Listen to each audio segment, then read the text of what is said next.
If you like the story, you can support the author on Patreon. Link is in the description. Chapter 51, Cooking Up Plans/Changes in Class.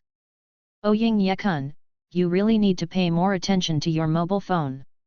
You can contact your friends if you need something that way. I can help you out. Kushida Kikyo approached daringly, grabbing Ying Ye Zhenshi's arm with both of her hands. She looked carefully over Ying Ye Zhenshi, as if she were worried about his condition. Ying Ye. Eventually, Hirata, who had just arrived at class, also said his hellos and showed some concern. It was as though he wanted to casually integrate him into the class despite his absence this past week. But to Ying Ye, it felt like he had gained a new pair of parents. It was a pity that Ying Ye Zhenshi could only feel sorry for these two individuals' efforts to make him feel as though a part of the group. Because integrating with the class was not possible anymore. And in the back row, this guy has finally come back. If he still looks like that, he must have been involved in something bad. He must have been beaten up. Yep, I'm telling you guys, he offended someone he should not have, so he was beaten up, which is why he didn't come to class this past week. Ike Kanji and his party gathered together, watching the scene with jealousy in their gazes. Sometimes, such was the case usually with women, but people's jealousy could be a lot more than one imagined. They had been wanting to get revenge on Ying Ye Zhenshi ever since the swimming pool incident. But it was truly a pity that the boy in question had not even appeared since then. Even though they wanted to attack him and whatnot, they had only been able to think about it all this while. Ayanokji, do you have any more good ideas? We have to expose his true colors to everyone. Ike Kanji looked at Ayanokaji. The excited boy had realized that Ayanokaji seemed very sensitive to the small things and made some good observations, on top of having a bit of a brain. So Ike decided to ask Ayanokaji for some interesting ways to get back at Ying Ye. It might not be right to say this in class. Ayanokji Kiyotaka replied with a blank expression on his face. Just say it quickly. Ike Kanji said. Well, for example, why don't we go looking for his classmates from middle school? As long as we can get a few incriminating stories from students in his middle school, their words should be a persuasive enough mess to paint him in a bad light. Ayanokaji Kiyotaka suggested. Ike Kanji's eyes seemed to sparkle. All of you guys go ask around to the people you know and find out if anyone knows him from his old middle school. Is that even possible? Basically everyone we know is in the class already. Sudokan looked at Ike's serious expression and added something. Apart from the few people sitting at the back, there weren't really any such people he was familiar enough with that he could go and ask them this question. At most, Suda knew a few of the seniors in his club, but they were not exactly friends. And the probability of them knowing Ying Ye Zhenshi was almost impossible. Ike's dreams were about to fail before they could even set off. Let's take advantage of the school forum. We can publish a reward or something for information. Or even post about his true colors directly on there. Haruki Yamauchi commented from the side. The internet was such a wonderful thing, and so the idea of exposing him anonymously on the school forums was brought up. Unless the school investigated the source of the post, it would be quite difficult to trace who had posted about Ying Ye too. That's not a good idea. If you talk nonsense, the school might conduct a strict investigation on it. Ayanokji Kiyotaka advised. He was hoping to get the guys to stop with the ridiculous idea. It's not like we're going to be talking nonsense. As long as we tell the truth, we'll be fine. We just have to mention the wounds on his body, and the fact that he skipped classes at the beginning of school and that he came back injured and asked for leave. Ike Kanji obviously did not intend to let go of this opportunity. After a few more words advising them to take heed, Ayanokji Kiyotaka gave up his struggle. He then returned to his seat and sighed. It's like this again. If you have something to say, just say it. Horikita Suzune beside him heard the sigh and already knew whose antics the boy was sighing over. Did they do something stupid again just now? From time to time, Horikita Suzune would learn some information about Ike Kanji and the others doing stupid things.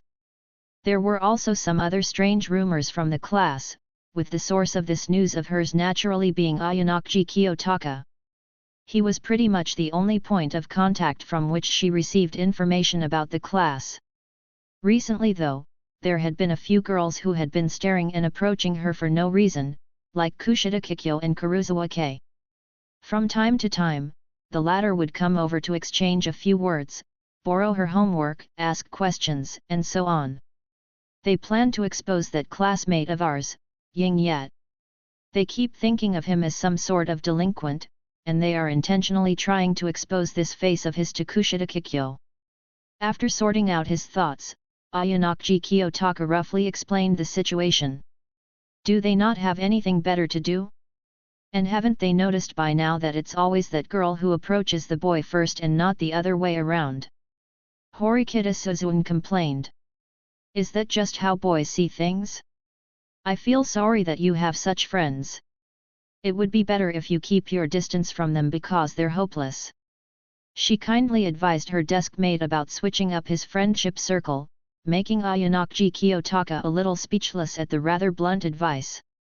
Then their sensei for the first class finally arrived, and he went about the lesson casually while the students continued talking and being noisy in general. In such an environment, even the well-behaved students and high achievers would be affected by the bustle and lose their concentration, let alone the unbothered students. And after class ended, Horikita Suzune remained sitting on her and started counting in her head for a few seconds. And sure enough, a girl walked over to her desk. Horikita-san, I'm sorry, but can I borrow your notes again? Sensei spoke too fast in class, so I couldn't get everything down. I also have a few questions about the lesson. Can I ask you them? Kei Kuruzawa clasped her hands together while asking for advice from Horikita pitifully. Sensing the funny gaze coming from Kiyotaka Ayanokji beside her, Horikita Suzune's expression turned cold. But she still agreed to help. Remember to return them to me after copying them. Not only had she lent out her notebook, but she also helped to explain the parts of the lesson Kei was most confused about. But soon, Kuruzawa seemed even more confused than when she had first walked over. Horikita Suzune was getting really annoyed at the girl's ignorance. The atmosphere around them was very strange. How odd! This scene was completely caught by Ying Ye Zhenshi for the first time since he had only just come back to school. He also noticed that Kikyo Kushida, who was sitting beside him, was looking over at the scene, and the look in her eyes appeared a little unfriendly. After noticing Ying Ye Zhenshi looking at her though, she moved her chair backwards and stood up to approach him. The scent of the girl struck his nasal receptors first, and her cutesy tone was no different from usual. Chapter 52, Enamored by K? The student council press is also a flawed product? Hey, wasn't that strange? He received a not-so-unexpected friendly greeting. What was so strange? Ying Ye Zhenshi played dumb. That atmosphere. Weren't you just observing Horikita-san, Kuruzawa-san, and the others? Kuruzawa-san has suddenly become fond of studying, and not only is she asking for advice from Horikita-san, but also all the other high-achieving boys and girls in the class. Oh, and she often copies their class notes and shares them with her friends. This all happened after she confessed to you. Kushida Kikyo was very surprised. This had been the case ever since Kei Kuruzawa had asked for leave before, and definitely after having asked her for Ying Ye Zhenshi's number. So, she suspected these two matters were related. But since asking Kuruzawa Kei had not bore fruit, she had to ask the other party to find out what was going on. Wanting to learn is a good thing. Ying Ye Zhenshi replied straightforwardly. Naturally, he knew that the girl in question had been working hard recently, as when he had taken leave from classes out of laziness, Kuruzawa had sent him the class notes every day. And nearly every day, she would eat and study with him while exchanging lesson points. That's obviously a good thing, but I am sure it's because of you. Kuruzawa-san was looking for you back then, so what happened? Can you tell me? Hey, I helped you get in touch with her. So tell me. Kushida Kikyo held his hands with both hands as if she was really curious. Her doe-eyed teary eyes made it hard to refuse. At this moment, Ike and the others sitting in the back row wanted to come up and push Ying Ye Zhenshi out of the way so that they could switch positions with him. I have nothing to say. You should ask Kuruzawa-san about this.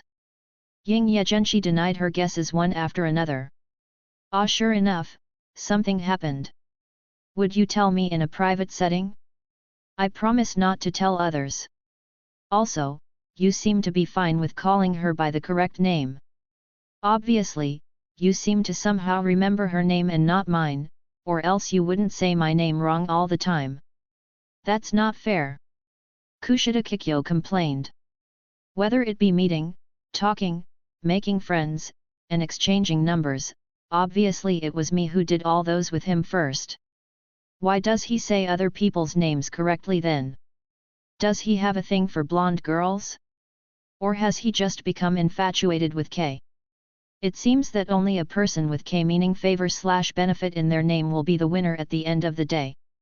Nothing happened between us. Just ask her directly. Ying Ye Zhenshi naturally wouldn't say much more on the matter surrounding Kuruzawa. Kushida Kikyo could only pout and return to her seat in vain. And in such an atmosphere, as the lessons proceeded, Ying Ye Zhenshi stuck around until the lunch break. And without giving Kushida Kikyo any time to intercept him, he quickly got up and left the classroom after sensei left. Kushida Kikyo stared at his retreating figure blankly with her fists already clenched. If Ying Ye Zhenshi hadn't run away so fast, she would have wanted to go over to him and punch him with a bang bang bang. In the end, she just put down the textbook in her hand. She wanted to invite the boy to have lunch with her. But after probably guessing the situation, did he just run away? What kind of scourge does he think I have on me? It made her a little suspicious of the realities of life, and she considered going to the toilets to have a look at herself in the mirror. And in the cafeteria, someone was treating a guest to lunch today. On his way to class that morning, Ying Ye had received an invitation to lunch from Horikita Manabu. Due to the low-calorie, light meals he had to eat quite a few times in the hospital, Ying Ye Zhenshi had unceremoniously ordered the high-calorie lunch option. And Horikita Manabu footed the bill without hesitation. I've learned more about you from being able to order this meal set. His mouth chewed on the meat, as he politely offered his thanks. Yes. Anyway, your membership has been finalized. From today onwards, you are a member of the student council, and points will be added to your student ID from next month. Horikita Manabu remained very calm. Allowing Ying Ye to purchase this little amount of food was nothing to him, so he directly moved on to what he came to tell him. Is this going to be specially announced on the loudspeakers? When he was told about his membership, Ying Ye Zhenshi suddenly recalled the fact that important announcements were broadcasted to everyone in the school. Until now, his membership had not been finalized, so this concern of his hadn't crossed his mind. And regarding the points compensation from the second-year students, he had already received them the day after the negotiation, probably because Nagamo hadn't wanted to drag the matter on any longer. That's not too big of a deal, we'll go with your wishes. But I have something else to trouble you about. Horikita looked at Ying Ye Zhenshi, who had already finished eating by then. Another matter. Ying Ye Zhenshi was thinking about whether to spit out the food Manabu had bought for him. My younger sister is also a student in Class D in the first year. Horikita spoke frankly. Your sister? Oh, is it that Horikita Suzuan? So you want me to take care of her? That's impossible. Firstly, I am not very popular in my class, and when next month rolls around, everyone in the class will probably call for me to drop out. Ying Ye Zhenshi thought of the cold and beautiful girl who sat at the back of the class and replied honestly, with a very frank refusal. No. You don't need to take care of her. What Horikita Manabu would really have wanted to ask was if he would at least not bully her. But thinking of his own troubles, he decided to tell Ying Ye of the matter he had in mind. I am hoping you can find an opportunity to somehow humiliate her next month. I want you to make her understand the difference between even students in the same class as her. Listening to the scary proposal, Ying Ye Zhenshi watched as the man in front of him raised his glasses up the bridge of his nose. Are you sure she's your sister? Do you have a grudge against her or something? He had some doubts about the boy's intentions in asking this of him. Are you also a defective product? Hey! Chapter 53, Suzun, you don't want your big brother to know about your performance in class, do you? She's too arrogant. So arrogant in fact, that she can't see the reality for what it is, and she doesn't even understand why she is in Class D, let alone accept the placement. Given the fact that she thinks like this, she won't be able to survive in this school without learning a lesson. And instead of her being taught this lesson by others, I'd rather find someone to teach her myself. If she can't take the humiliation, it would be better to have her drop out early. With her academic ability, she might be able to live better in another school. She came here simply because I also went to this school, so she chased after me here. This school is not suitable for her. She is her own person, Horikita Suzun. She's not Horikita Manabu, nor will she ever be a substitute, if you get what I mean. If you have a brother or sister, you would understand. Seeing Ying Ye Zhenshi's gaze on him becoming stranger and stranger, Horikita Manabu didn't continue with his rant and raised his glasses up the bridge of his nose. When he had spoken just now, his breathing had noticeably gotten a little faster. I see, so she is a brocon, hey? I couldn't even tell. Besides, you seem to be a siscon yourself too. You have been paying a lot of attention to your sister too, but you look calm as you say all this. Sure enough, it looks like the whole family has been corrupted by this problem. That's really terrible. Ying Ye Zhenshi did not doubt the girl in question's academic ability, as she was the younger sister of the student council president. No matter what, she would not be too far behind her brother in academics. He had got to understand the cool girl that was Horikita Suzun a little bit with this conversation. She was the type who stood high in the rankings of the class and was like a flower in the desolate high mountaintops. Just from having seen her temperament, he knew she was very difficult to get in touch with. It was very obvious that she put off an aura that screamed not to approach her. Her personality was a bit cold on the outside, but she was hot and fiery on the inside. She was quite different from her appearance by the sounds of it, and someone who needed help apparently. As long as someone took the initiative to keep coming to Suzun's front door for help, she would be unable to refuse and would offer help, but with a look of disdain and arrogance. For example, when he was in the hospital, Ying Ye Zhenshi would often see the notes of the girl from class brought over by Kuruzawa, who complained to him several times. From time to time, she would complain about some topics related to Horikita Suzun. What do you want me to do? Does he want to get a reaction out of her? Or just outright humiliate her? Ying Ye Zhenshi thought of something. Horikita Suzun, I wonder how you would react if you knew your big brother was aware of how you behave in class.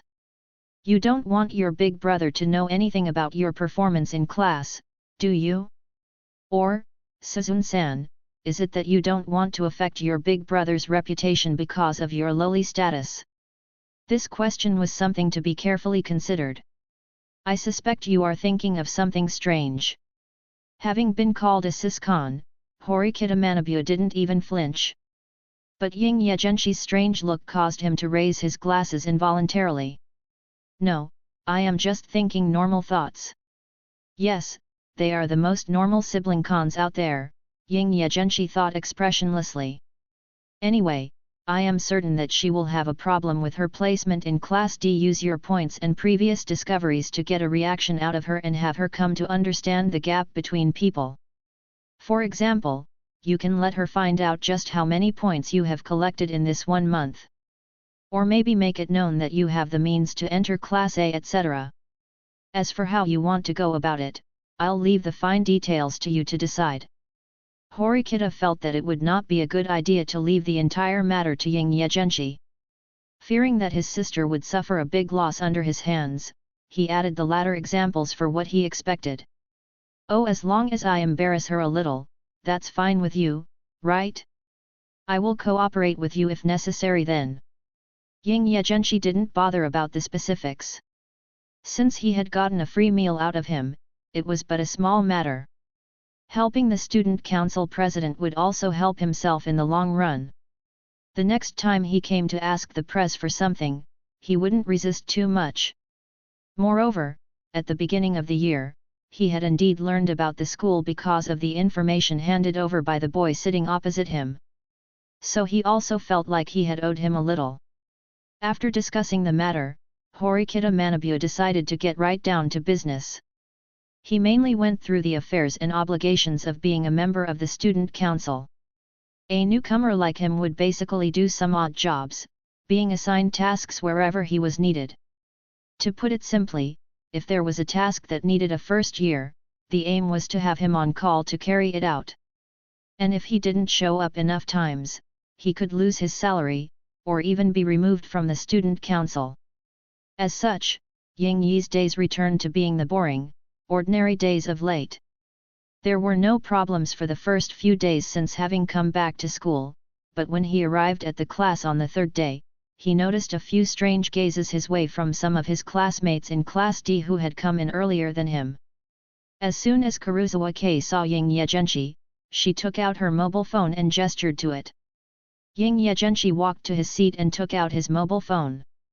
It turned out that K had sent him a lot of messages before, but he hadn't paid much attention to them since he had been walking to school. Some of the messages were just text messages, while the others were screenshots. On the school forum, most likely, someone had directly framed him as a bad boy, who had been involved in fights non-stop since middle school. It went on to say that after having enrolled at ANHS, he had skipped class, and later asked for a week off because of a fight. It was a well-grounded post, and it seemed that the proof of his admission to the hospital had been dug up too. There were even some pictures of him at the hospital. At that time, he was still wrapped like a mummy in bandages. Ying Ye had to give credit where it was due since he imagined it would be quite hard to attain that many images and proofs. It could be assumed that the individual who posted it had made his rounds to a lot of different spots to obtain the surveillance photo images. What is this? A collection of bad students? A bad person leaderboard? A beautiful girl's ranking? And a handsome guy's leaderboard? Ying Ye Zhenshi also located the school forum after reading K's texts. He found what was already posted as threads, and the rankings of the beautiful girls and handsome guys had naturally become a trending topic. The students in high schools were very concerned about such matters. And now, there was another ranking for bad students. When it was first created, some anonymous respondents had posted something about how they were worried about others being bullied for being on this leaderboard and even concerns over provoking someone they didn't have the qualifications to provoke by voting them in. But this sentiment slowly disappeared as the channel's description implied that if the appropriate students were put forward and evidence was given, rewards would be handed out. Chapter 54, Bad Students Ranking. Ying Ye Zhenshi was posted on the rankings. His listing was found to be reasonable and well-grounded as if it had been put up by someone who was an acquaintance of his. It was worth mentioning that besides him, another student from Class D was also up there. It was Sudo-ken, the hot-tempered red-haired boy in Class D. And then there was Ryuan Kakeru from Class C and some others. In addition, there were even some second and third-year students. The people Ying Ye had fought previously also happened to appear on the list. Clearly, those kids were used to flaunting their arrogance around to have made it onto the rankings. There were probably some senior students in the second and third years who had decided to earn a few extra bucks by putting these names forward. There were also a lot of rewards being offered by the host of the leaderboard. As long as there was reasonable evidence provided, hundreds to thousands of points could be given. Although it seemed like a small amount, if one brought forward enough evidence on enough people, it would not be a small amount anymore. It directly attracted many students to join in on the fun. This particular post appeared last night and began to spread among the various classes, and then it became the #1 hottest topic on the forum overnight. Not bad. Looking at the analysis of his misdeeds below his name, Ying Ye Zhenshi didn't mind too much. And he didn't spare a thought to what his classmates would think of him seeing the post either. Replying to K not to worry about it, he put his phone aside, ready for class. So what if others see me as some sort of bad kid? Could it be that they're going to run over and beat me up over it? It is worth mentioning that although the news beneath his name was unbelievably outrageous, Ying Ye Zhenshi seemed to be unable to find anything to refute their case anyway. It just mentioned the fact that he would fight in middle school and that he had yet again fought after arriving at ANHS. Ying Ye-kun, I do not for a second believe that you are some bad guy who likes to fight all the time, and you have never done any of these bad things in class or after school. The gossip about you on the forum is completely nonsense. Don't worry, no one will believe it. After arriving at class, Kikyo Kushida learned about the situation and comforted Ying Ye Zhenshi. She thought someone had submitted nonsense to the host. Her voice was quite loud so that everyone in the class could hear her words. This would help to prove his innocence. Rather than thinking of Ying Ye Zhenshi as some sort of bad person, it would be better to say that Sudoken was more like a delinquent than him. At least, compared to that rowdy boy, Ying Ye Zhenshi just didn't get in touch with people, and he acted a little bit autistically. Sudoken was indeed the real grumpy one. In Class D of the first year, in the back row, Ike couldn't accept the situation, so he didn't pay attention to the lesson. He was holding his phone and clicking away furiously. Why? Why is he still so calm? And why is Kushida still comforting him? Do those people really believe his act? Damn bastard, why is he so good at disguising his true face? Ike had spent a lot of points on the leaderboard. He had also borrowed some from other students, and when the 100,000 would come in the next month, he would have to immediately pay off half of it in debts. The matter regarding Ying Ye was already big news. Doesn't Kushida already know about it? And even Sudo is up on the leaderboards. Why doesn't she comfort Sudo? Just kidding, why would anyone comfort Sudo with his appearance? Even if a dog was to see Sudo, it would run away, for fear of being beaten. How could he not be up there on the bad student rankings, lol. The students in our class are probably not that surprised that Sudo is on the bad list. If he didn't make it, people would probably doubt the authenticity of this post. Our angel Kushida-chan is too easily deceived. Indeed, if Ying Ye was like Sudo, Kushida wouldn't comfort him either. You bastards, what are you guys saying about me? Let me know who submitted me to the ranking. I will definitely break his fingers so he knows who he's messing with. In the group chat, the group of 3 idiots who were made a group of 4 with Kiyotaka Ayanokji in the chat had a lively exchange. Looking at the idiotic three's exchange, Ayanokji Kiyotaka only hoped that the matter would end there.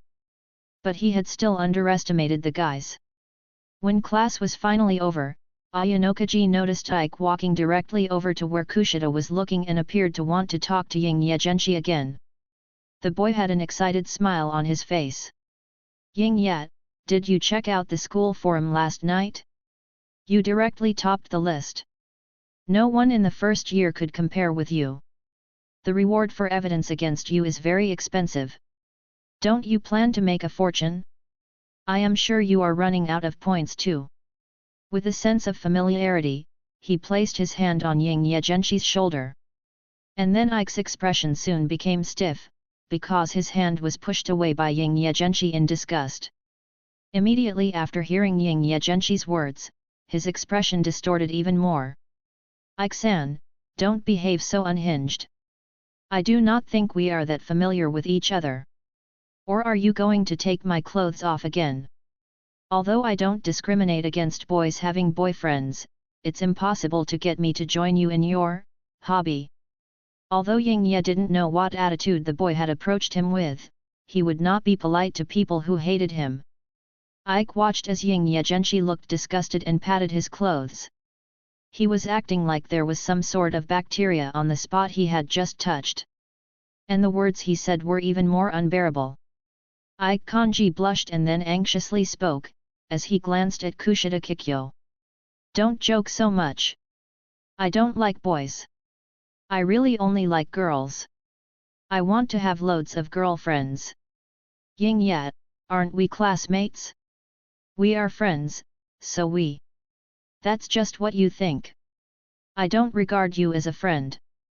Lies didn't hurt people so much, but the truth was like a sharp knife, and Ying Ye Zhenshi wielded his truths frankly. It directly caused Ike's body to lose control of the blood rushing to his face. Especially since Kushida Kikyo was still watching the exchange. Isn't this too embarrassing? Doesn't he take me seriously at all? Chapter 55, Just kidding / Ike-kun is super brave. Ying Ye had said some very humiliating words. And the presence of Kushida Kikyo beside them stimulated Ike Kanji even more so. He felt thoroughly ashamed.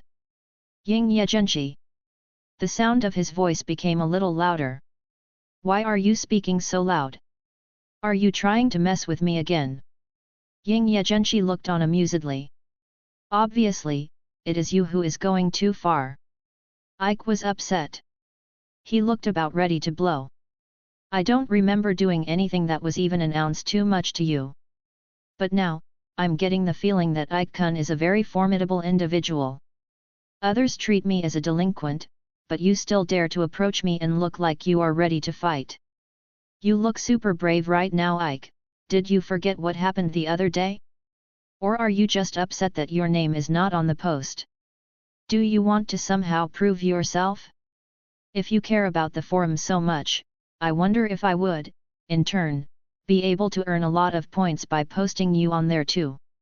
Do you think I won't do it? Ying Ye Zhenshi smiled and looked at the distraught Ike, riling him up even more. If we can make some money, let's earn it together. I'll share your information so that I can earn some points as well. As he spoke, he took out his mobile phone and swiftly took a picture of Ike's appearance. Delete that right now. Ike became anxious in an instant. Don't be so worried. If I get some points, I will give you half of them.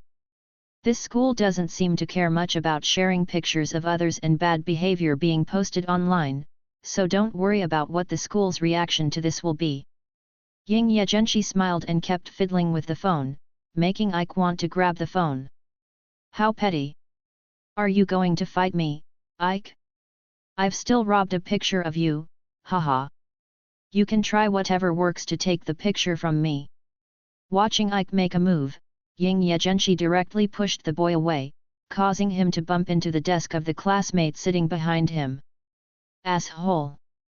After Ike was pushed backwards, he planned to rush forward forcefully. But he was quickly blocked by a small and fair hand.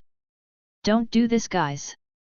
The conflict between the two sides had already been witnessed by the students in the class. Kushida Kikyo couldn't stand it anymore. She blocked Ike, who was rushing forward. Nice. My post was submitted successfully, and I will share the dividends with you when I receive the points.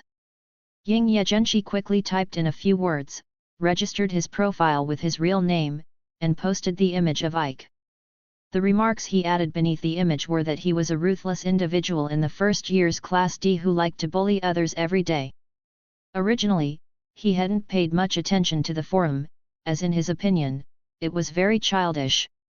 But Ike had run over to gloat about his ranking, so Ying Ye decided they'd go down as delinquents together. You! Delete it right now! Ike Kanji was furious. He didn't want to be made to look like some sort of delinquent or something. Ironically, he had just laughed at Sudokan the previous night when he was added to the list. You should look for someone from the forum to discuss that with, or someone from amongst the school staff. Why are you so excited about this, hey? Weren't you trying to rile me up just now? You didn't seem to care about such a thing earlier. Oh, could it be that you only care about such a leaderboard when it comes to you? Or are you worried that I won't reward you with your share of the points? Or are you just here to trouble me? Ying Ye Zhenshi spoke bluntly. Don't talk nonsense. How could I come to admit to such an accusation? Then don't worry about it, mate. Since you were so excited about me being on the leaderboard, I did you the favor of posting yourself there too. Ying Ye Zhenshi shook his phone tauntingly. Ike so wished he could take away the phone and smash it into a million pieces. Don't do this anymore. Watching the conflict between the two, Kushida Kikyo beside him stopped them. She looked at the two of them pitifully. While it was Ike who had come to find trouble first, it seemed that Ying Ye was the one stirring up the trouble now. This break-in between classes had been a very unpleasant time. For Kushida's sake, I won't argue with you anymore. Ike left the conversation with a tough act. Don't mess around so much. We are all classmates here. Kushida Kikyo looked at Ying Ye Zhenshi. Classmates? Hat. At these words, Ying Ye Zhenshi just smiled.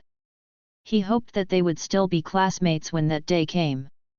He had no fantastical thoughts about that happening though as he looked around at the Class D students who looked like they were enjoying themselves a good show.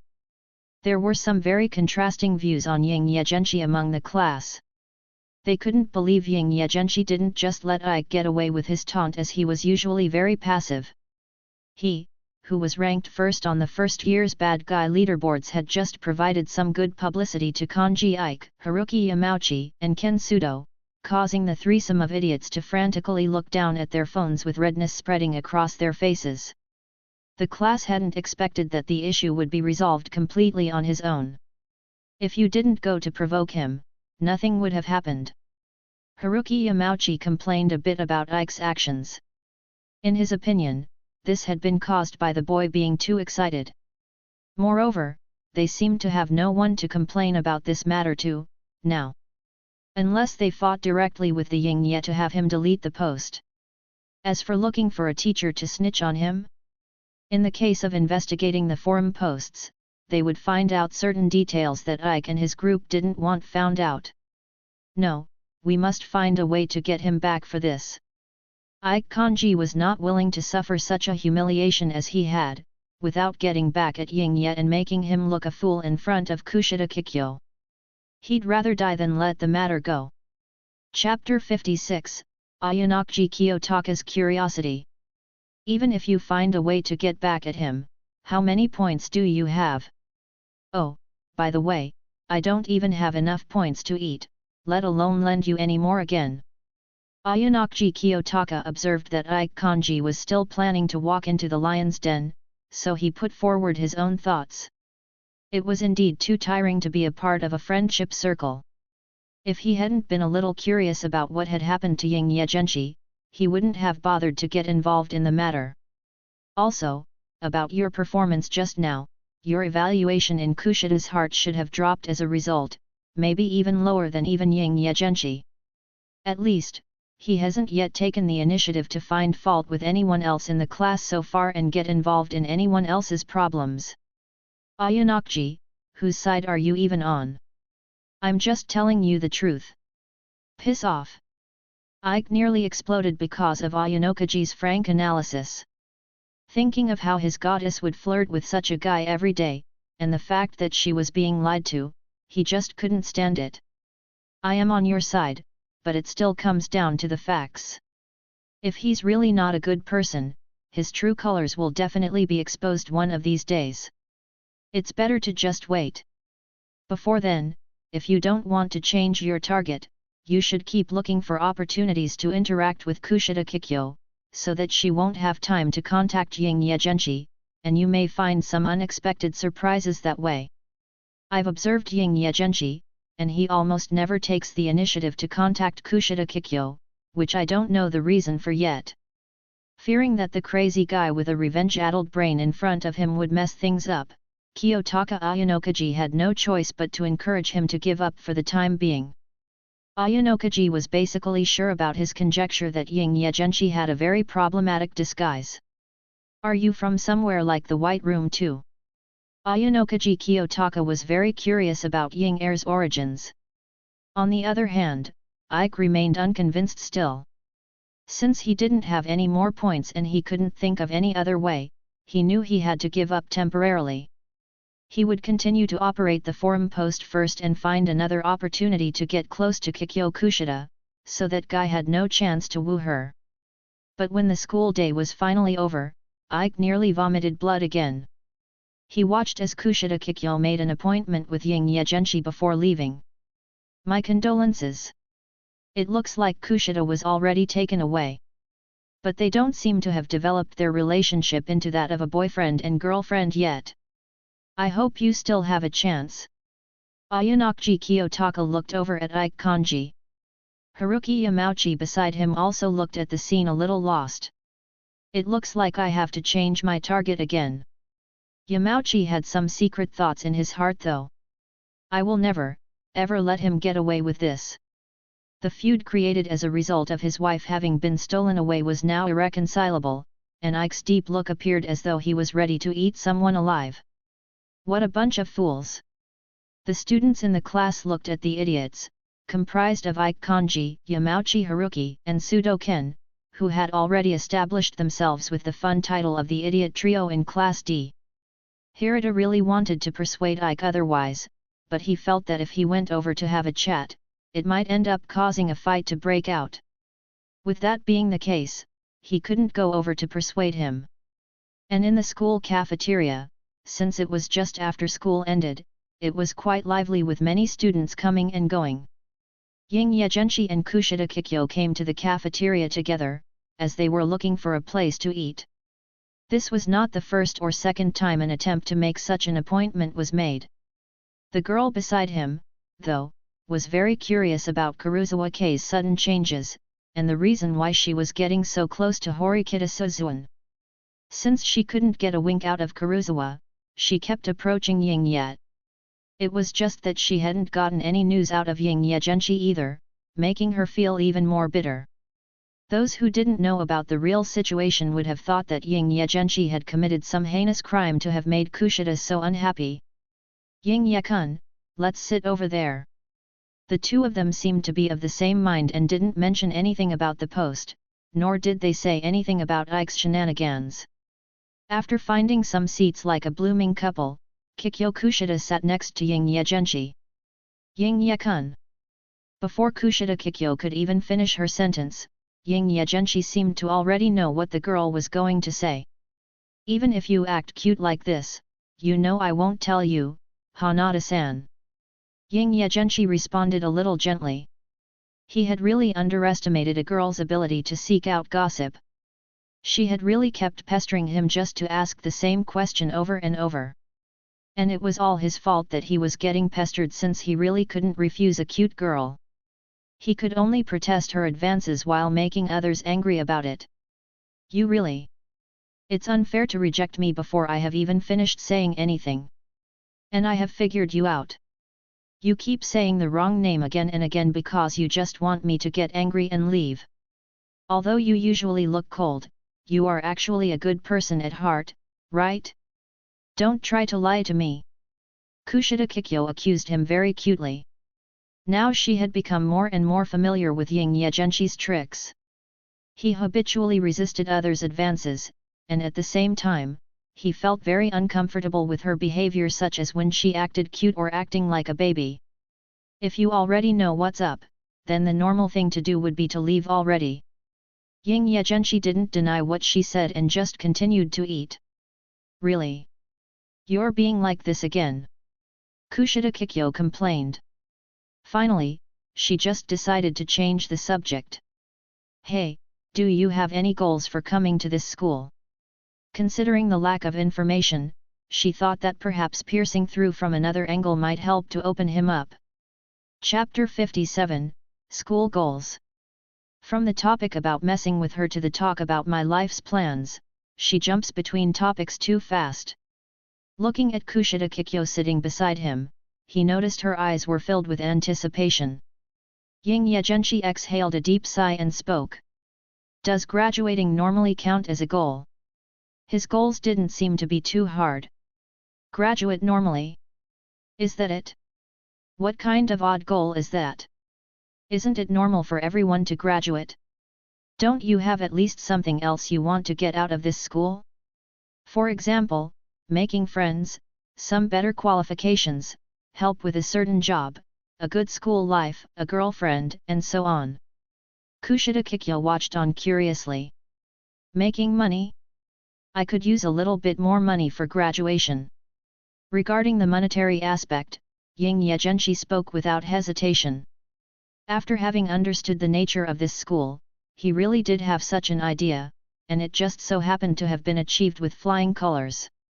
Just based on the number of points he had right now, so long as he didn't waste his money, he would probably be able to live a very lavish life before graduation. Of course, he could also just transfer to Class A. That decision would depend on the situation though. Oh? Do you want to make money? Why do you have such an odd thought? Are you being perfunctory with me again? Kushida Kikyo looked at him skeptically.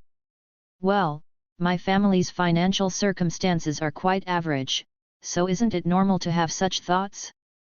Since the school distributes so much money, if I were to save it, I would be able to amass a decent amount.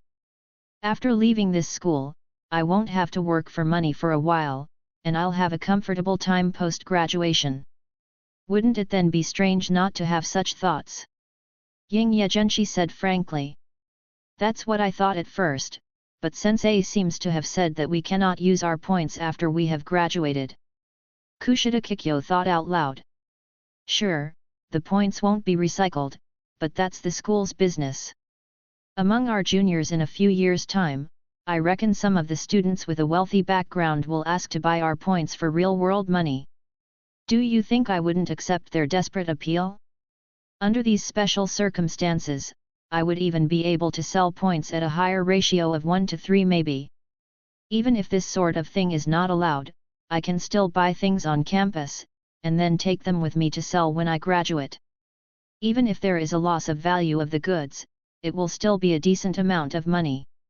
Besides this, there are many other ways to translate school cash to real-world cash. The only issue is coming up with a way to do so. It's just a matter of whether I can be asked to do it or not. Noticing that Kushida Kikyo did not continue to ask about Kuruzawa anymore, Ying Ye Zhenshi decided to be a bit more talkative with her. He also allowed the girl to understand the importance of points. Oh, that feels a little bit unfair though. Kushida Kikyo complained.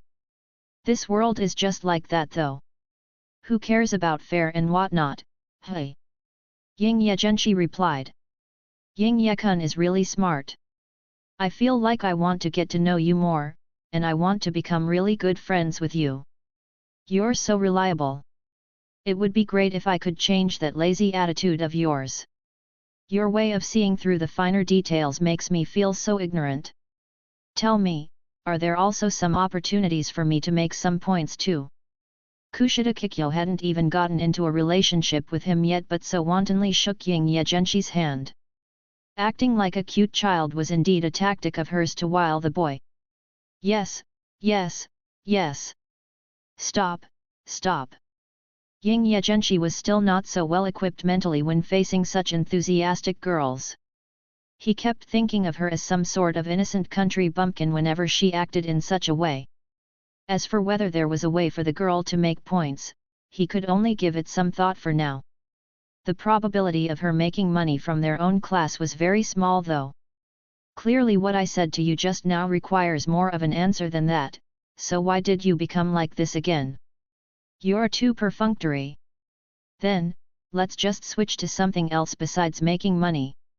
Have you any other small goals? Kushida Kikyo continued her efforts to learn more about Ying Ye, almost forcing him to reply. You want some small goals, hey? Then how about I add another one? Possibly learning how to fall in love. Or looking for a good girl to fall in love with or something. Girls are very troublesome creatures though, so I will have to learn how to deal with them. Ying Ye Zhenshi thought hard for a while. He could recall before he had enrolled at this school, his mother hoped that he would fall in love as quickly as possible. But learning how to fall in love seemed to be quite the big ask to Ying Ye. Apparently, when he was in middle school, he had misunderstood what it meant to fall in love. Perhaps, after he learned how to deal with girls, he could solve the issue of troublesome girls like Kikyo Kushida pestering him. Thinking about it carefully, Ying Ye could somewhat recall having actually had a girlfriend before. She had also been the first girl to confess to him, but the girl's purpose had not been so pure. Then, his thoughts drifted to Kei Kuruzawa.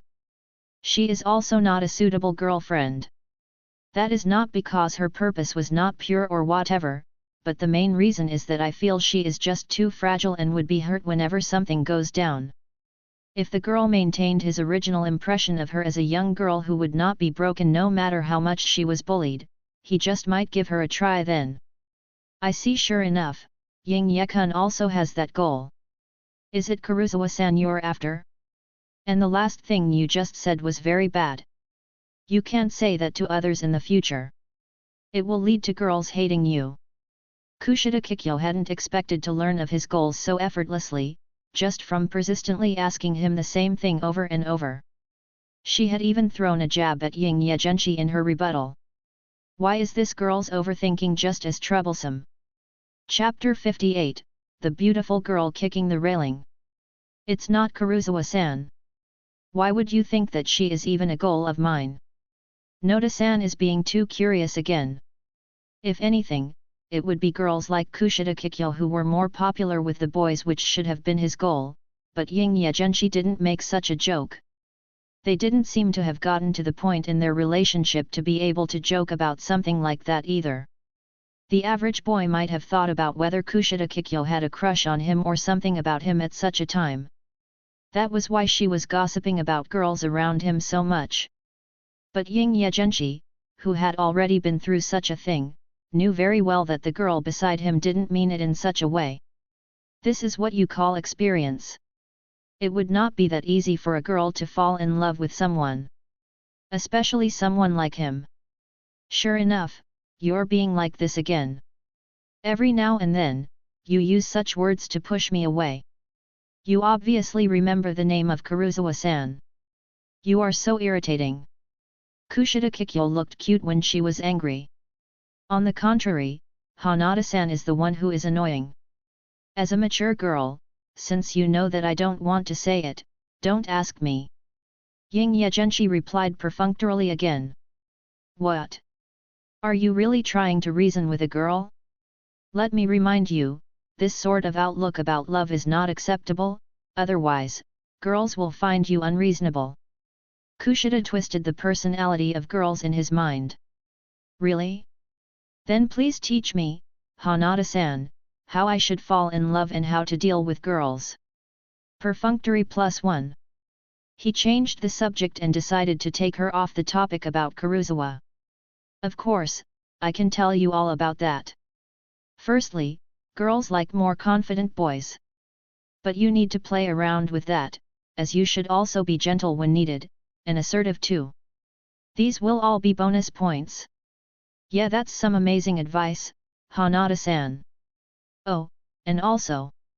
The topic discussed by the two single dogs continued rapidly, as one dared to teach, while the other dared to learn. And so, a love course carried out by the little munchkin had started in the cafeteria. Honestly speaking, Ying Ye Zhenshi regretted bringing up this topic.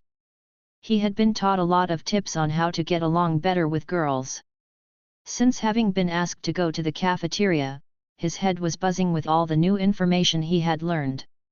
At night, with the stars making up the Milky Way shining brightly in the sky, his body had fully recovered. As he faced the brilliance of the sun, moon, and stars, Ying Ye Zhenshi stopped exercising. Originally, he had been running a few laps around the small park of the school as usual. But at the railing by the lake, something unexpected had caught his attention. Ying Ye Zhenshi, you just saw me. The angel Kushida-chan, who appeared completely different from usual, stood in front of him and refused to let him leave. The look in her eyes was completely different, and the deep purple looked on at him viciously, as if they wished to kill him. Under the light, Kushida Kikyo even appeared to look a little bit evil. If the usual Kushida was a little angel, the current Kushida was like a fallen angel. Although each state was equally as cute, her temperament was completely different. And the reason why such a thing had happened was because of an incident a little earlier. Bang bang bang! He had originally run based on his pre-planned route, but he unexpectedly heard the sound of someone kicking the railing. Not only was the railing kicked, but he could hear also the sound of someone cursing. Why doesn't everyone do what I want? Why do they all act like a bunch of bastards and idiots? Damn Ike Kanji, who has shit for a brain, what's in that head of his? Damn Horikita, why does she put on airs just because she is cute? Why doesn't she just die? She is just so terrible. Horikita is annoying, Horikita is annoying, Horikita is annoying. Kuruzawa Megami, you too.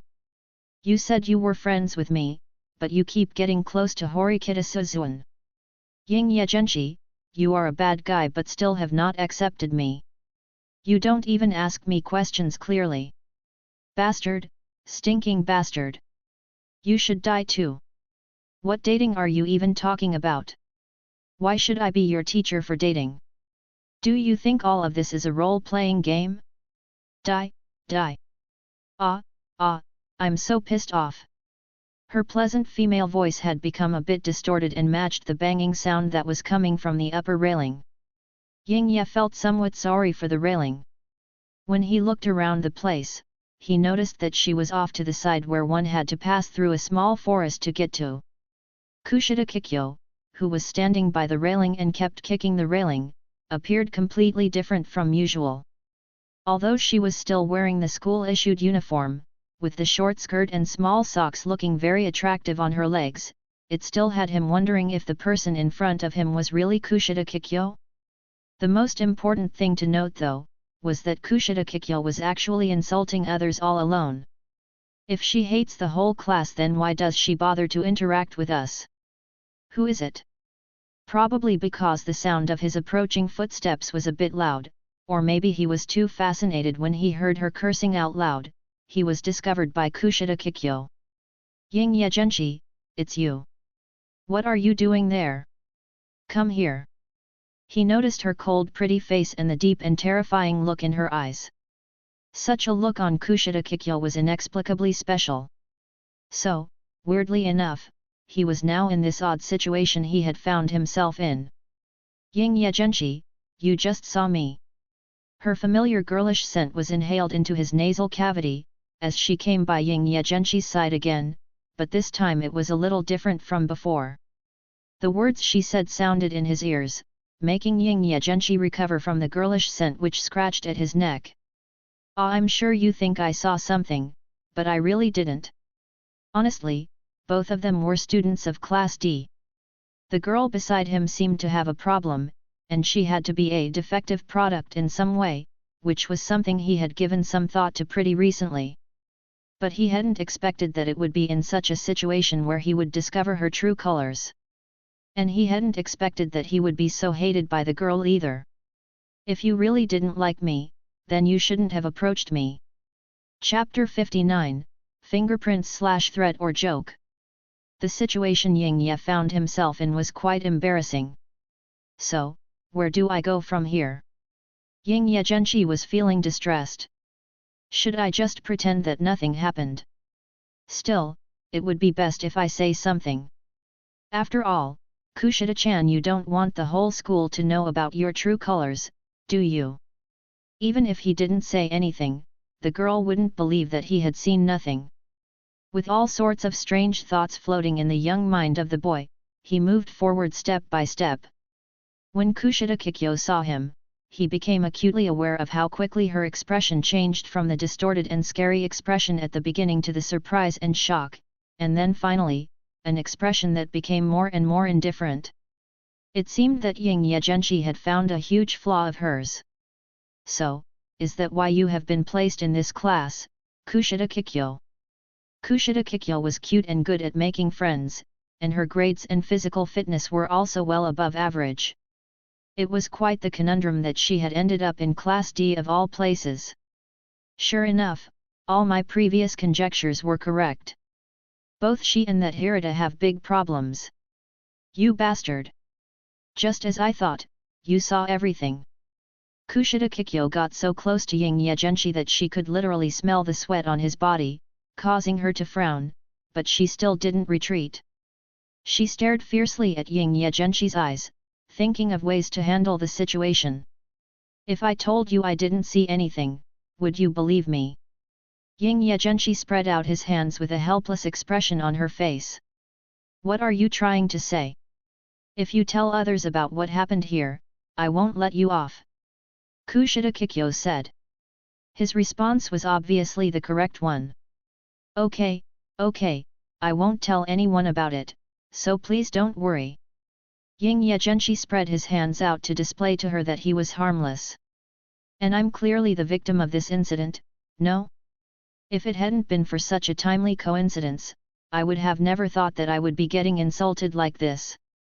Since you don't like to make contact with me so much, why don't you just pretend that I don't exist? Why force it, and hide away here and insult me quietly? Even your promises are so perfunctory. You are really unbelievable. Kushida Kikyo stared at him, her deep purple eyes penetrating through to his in the darkness.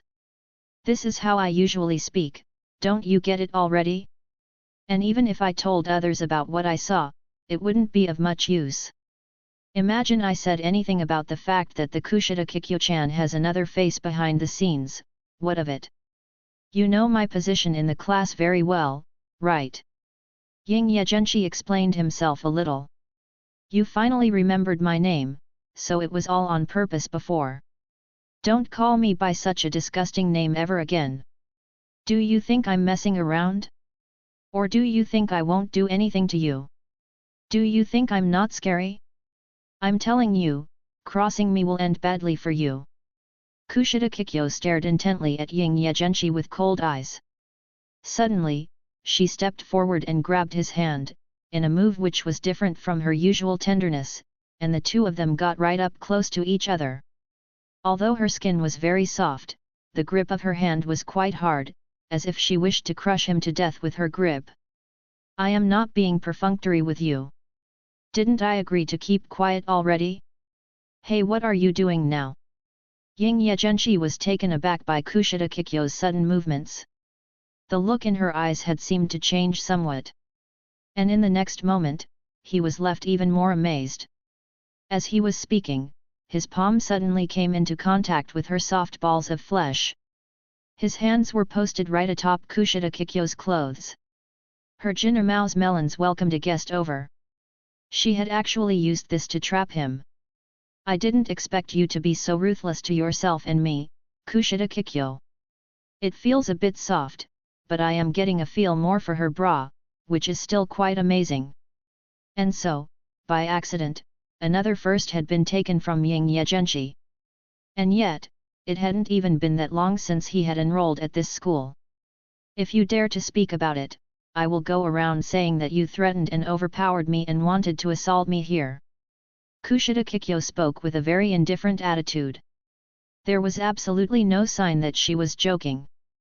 But these words irritated Ying Ye Zhenshi a little, and his originally relaxed posture disappeared, as his expression also changed to reflect hers. The feeling of being threatened reminded him of the bad memories from his past. He recalled having been threatened in similar ways previously. However, looking at the delicate frame of Kushida Kikyo in front of him, he recovered his wits once more. He tentatively wished to withdraw his palm, but obviously, Kushida Kikyo refused to let it go. His hand had been tightly grasped by her, and he worried that he might hurt the girl in his haste, so he chose not to use force just yet. And then, he said in a joking tone. Could this be your new little lesson in love? Girls should respect themselves a little bit more. Forget about all that has happened, and let me go. And what you have just said is not something that can be said as a joke. You can't speak in such a way again. Although you seem to have said something uncanny, for your sake, Kushida-sensei, if you tell me it was just a joke, I can pretend that I haven't heard anything. What are you sighing for, hey? I'm not joking with you, and I'm not some show the likes of you are to enjoy. If I hear anything about this, I won't let you off. This is the evidence that you attacked me. She was not put off by Ying Ye Zhenshi's words and remained unconvinced of his underlying threat. She didn't care about the shift in his tone at all. Then and there, she just couldn't wait for the boy in front of her to die. She didn't have the heart to play some love comedy games with him. Chapter 60, The Girl with the Disgusted Expression on Her Face. Under the warm glow of the street lamps, the two stood in a rather ambiguous position. The two of them were so close that others might have thought they were a pair of young lovers from somewhere. In contrast, the atmosphere between the two was very delicate, and Kushida Kikyo's indifferent words proved her current feelings about the situation. Although the feeling of having his hand placed on her bosom was really comfortable and caused his heart to beat faster, the feeling of being threatened was really uncomfortable. And he wondered when this situation would end. Looking at Kushida Kikyo acting like this, coupled with the events of his past, the dark side in Ying Ye Zhenshi's heart couldn't help but emerge, and he really felt like punishing her. Evidence. Ying Ye Zhenshi looked over Kushida Kikyo. If you need me to spell it out for you, there are already your fingerprints on this piece of clothing. And I won't be washing them. I will keep them in my room as evidence for the future. If you dare to betray me, then I will report you to the school, and you will be expelled without question. You won't be able to hold your head up for the rest of your life. Kushida Kikyo kept speaking like a machine gun firing away. Well, these sorts of clothes will not leave fingerprint marks, but they can leave traces of my sweat and some dead skin on them, right? So, let me go now. Ying Ye Zhenshi looked at the girl who seemed reluctant to let go of him, and he couldn't help but interrupt her. Even if I don't have your fingerprints, so what? You just said something about your sweaty skin, and what you did just now. That should be more than enough evidence. Kushida Kikyo found herself caught in his rhythm for a moment, but she still rebutted him forcefully. Hey! Unable to accept the circumstances he found himself in, Ying Ye Zhenshi took in a deep breath. And when he finally spoke again, his voice seemed a little irritable, while his empty left hand anxiously scratched his neck a few times. This is really annoying. Are all girls like this? Acting so unfathomably self-righteous, and then inexplicably threatening others with their bodies. With his final words, Ying Ye Zhenshi's grasped hand clenched down and left a mark on her as he exerted force. Why did it become like this? Ying Ye Zhenshi didn't really know. But with his sudden change of tone, Kushida Kikyo became a little scared. Humph, you disgusting guy. You are just like the rest of them, thinking about love all day long. She reeled with her whole body in tow, and put her hands in front of her to get into a defensive stance, stepping forward to stare at Ying Ye Zhenshi viciously. This time, however, she refrained from grabbing Ying Ye Zhenshi's hand. Her attitude towards him was fierce, and there was a look of disgust and trepidation in her eyes as though she was looking at a parasite. It looked like the disgusted expression a girl would make when a boy mentioned they liked Andrew Tate. Tien, I took liberties. Since you have already taken advantage of me, shouldn't you know when to shut up? It's you who should shut up now. Kushida-san, you seem to have misunderstood me a bit. Ying Ye Zhenshi looked at his palm which had been let go, a little suspicious of what it had experienced just then. He also had some doubts about what he had just been through. His whole persona became a little more aggressive as he spoke his words slowly.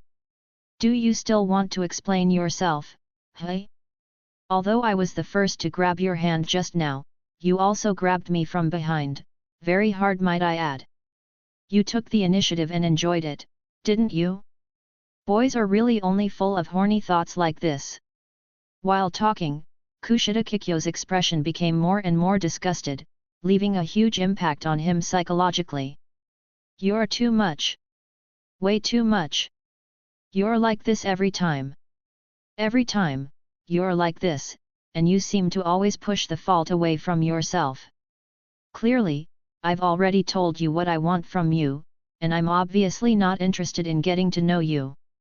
It would have been good for everyone to just remain as good classmates. So why do you always force me to think about bad thoughts? The irritated look on his face was coupled with a few bloody scratches left on his neck from the agitated scratching. He was still looking straight at Kushida Kikyo, but this look was different from earlier. Now, Kushida Kikyo felt fear, and she also felt that something was wrong. You think this will scare me?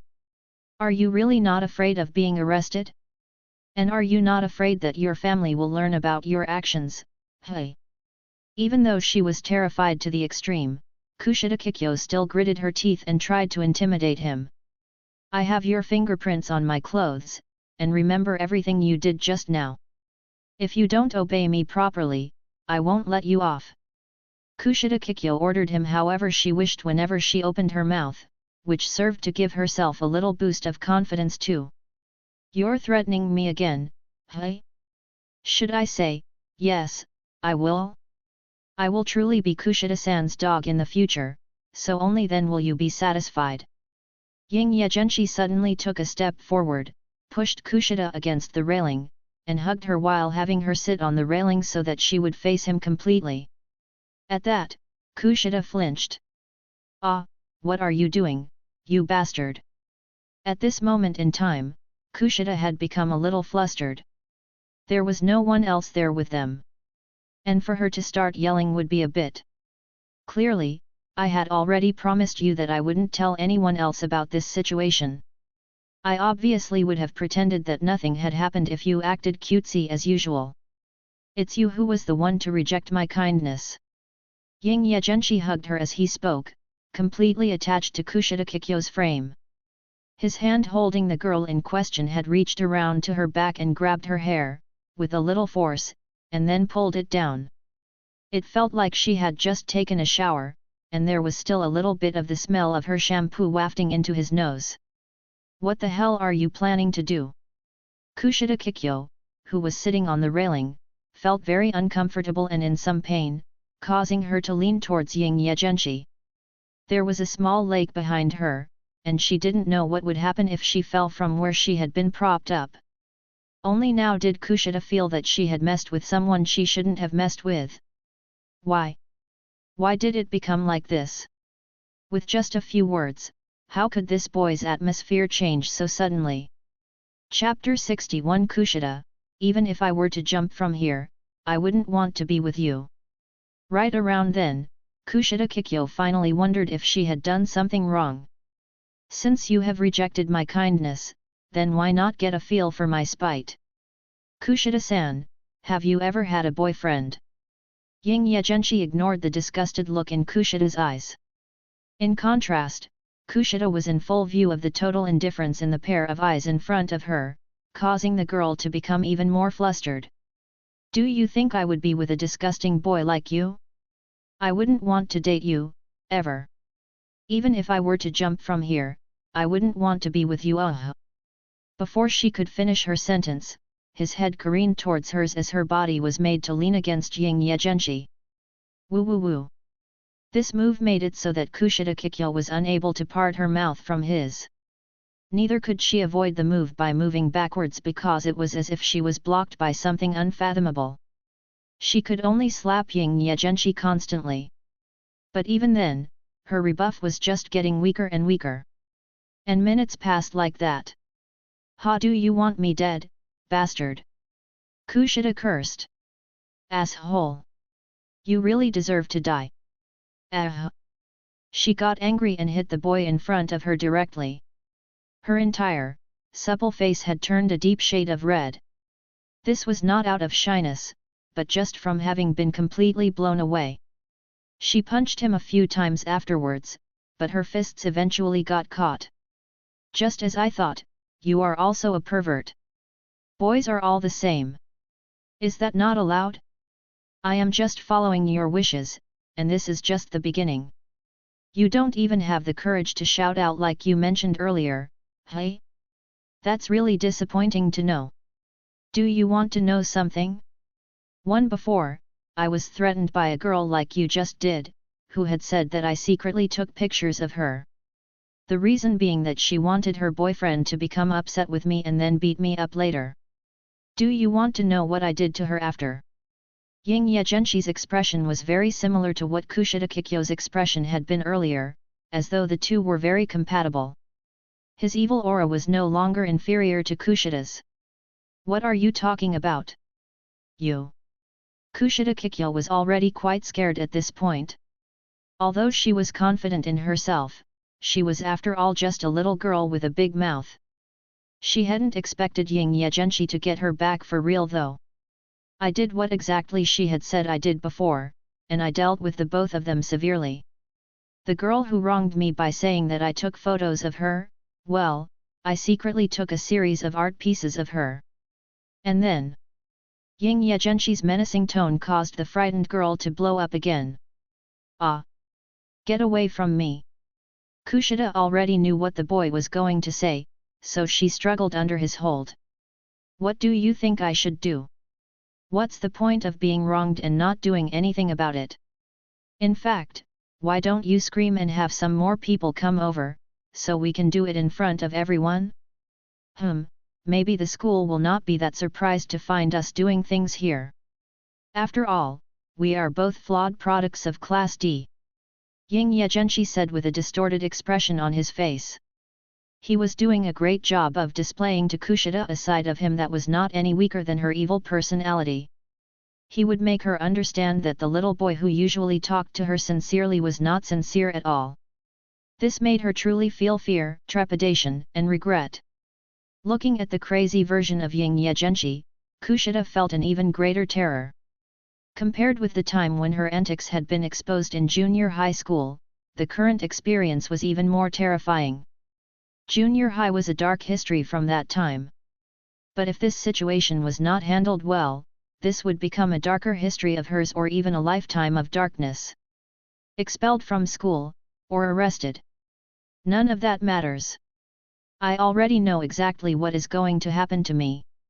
So you should understand too, what will happen to you, okay? I have a way for you to pummel you to sleep, and to really leave my DNA in you, and give you the evidence you need to sue me properly.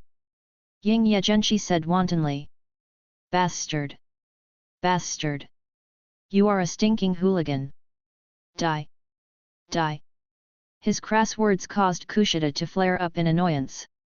At the same time, there was also a tinge of fear in her heart. If everything about what he said he would do was really exposed, then what of her future?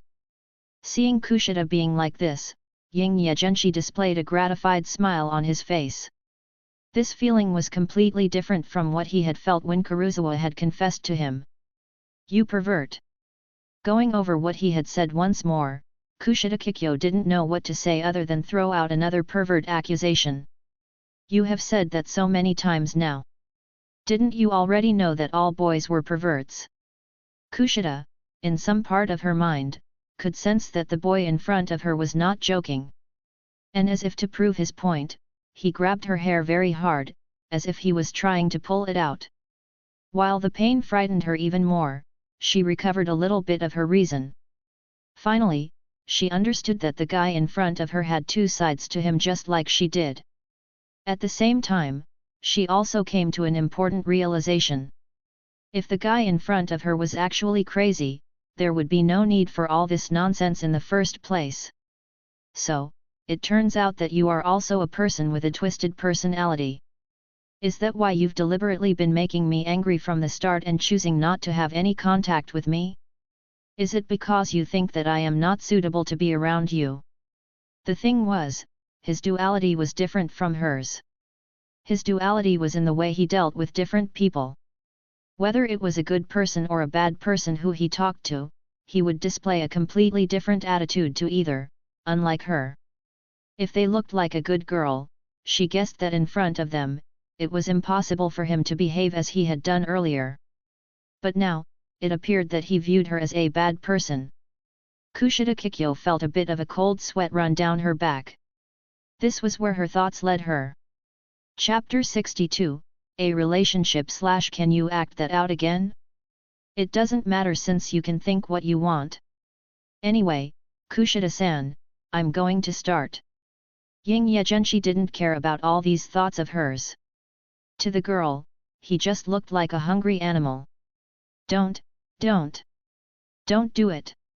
I know I was wrong. Kushida Kikyo's expression instantly changed, as tears streamed down her face. The previous indifference could no longer maintained. Oh? But didn't you threaten me just before? Are you already using another face of yours to deceive me? You're really cunning, Kushida-san. Ying Ye Zhenshi said with a blank expression on his face. Grabbing Kushida Kikyo's chin, he just watched her cry for a moment. The more beautiful the girl was, the better they would be at deceiving people. They were all geniuses at acting. He honestly couldn't tell the truth from the fake, but what he did know was that this woman was truly the smart lass. No, I know what I did wrong. I won't threaten you anymore. Just let me go. Kushida Kikyo was indeed flustered, especially when the boy before her had implied that even if another person came and saw the scene, he would perform for them a sight with her body that could be called a kind of naked art. And that thought was truly terrible. That was the only thing she could think of as she apologized. Don't worry about me messing around again. I won't dare anymore.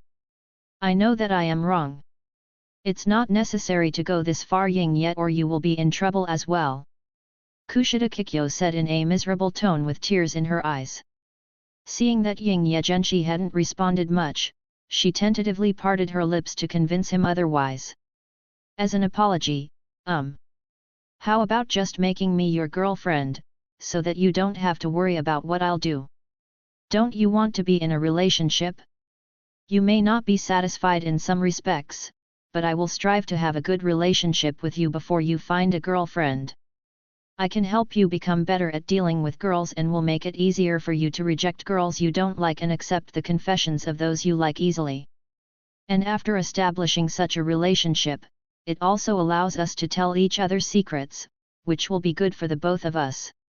That being said, only she knew what she actually thought of this idea in her heart. Hey! Sure enough, women are troublesome creatures. The more beautiful a woman is, the more likely she is to come out with lies. Watching Kushida Kikyo's little charade, Ying Ye Zhenshi smiled disdainfully. Since you're being so sincere, can you act that out again? But Ying Ye Zhenshi didn't continue messing around with the idea of the art anymore, allowing Kushida to let out a sigh of relief. But...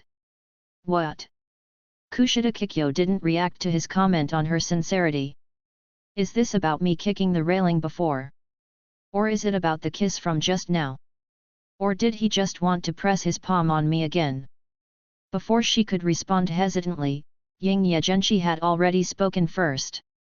Well then, let me think about what you said before. Do you think I would be with a disgusting boy like you? I wouldn't want to date you, ever. Even if I were to jump from here, I wouldn't want to be with you. Something along those lines. Having learned from Kushida Kikyo's way of speaking, he performed what Kushida Kikyo had said a while back animatedly. He had a bad taste in his mouth as he performed, as his original ideas were to make the girl in question a tool of his like Kei Kurusawa or to scare her into dropping out of school. But now, both of them could play the part of the lying pair, and he could give her up at any time when necessary. This condition was not unacceptable. Ying Ye-kun. Stop saying that sort of joke, I already know that what I did was wrong.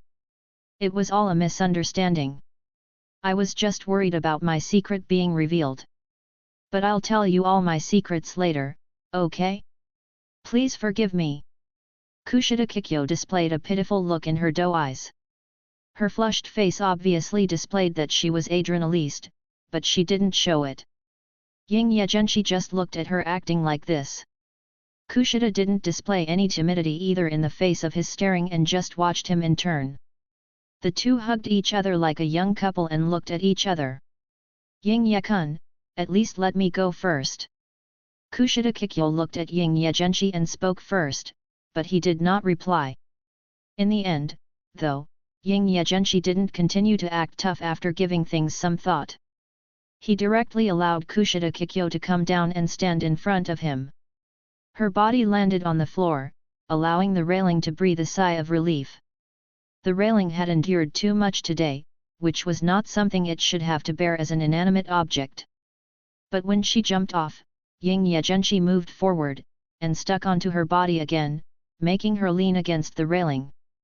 This made Kushida Kikyo want to struggle out of the tight enclosure, but she soon gave up and put on a pitiful expression. She had finally realized the way to deal with this boy in front of her. "Since you have asked so nicely, then why not?" Ying Ye Zhenshi responded to Kushida Kikyo.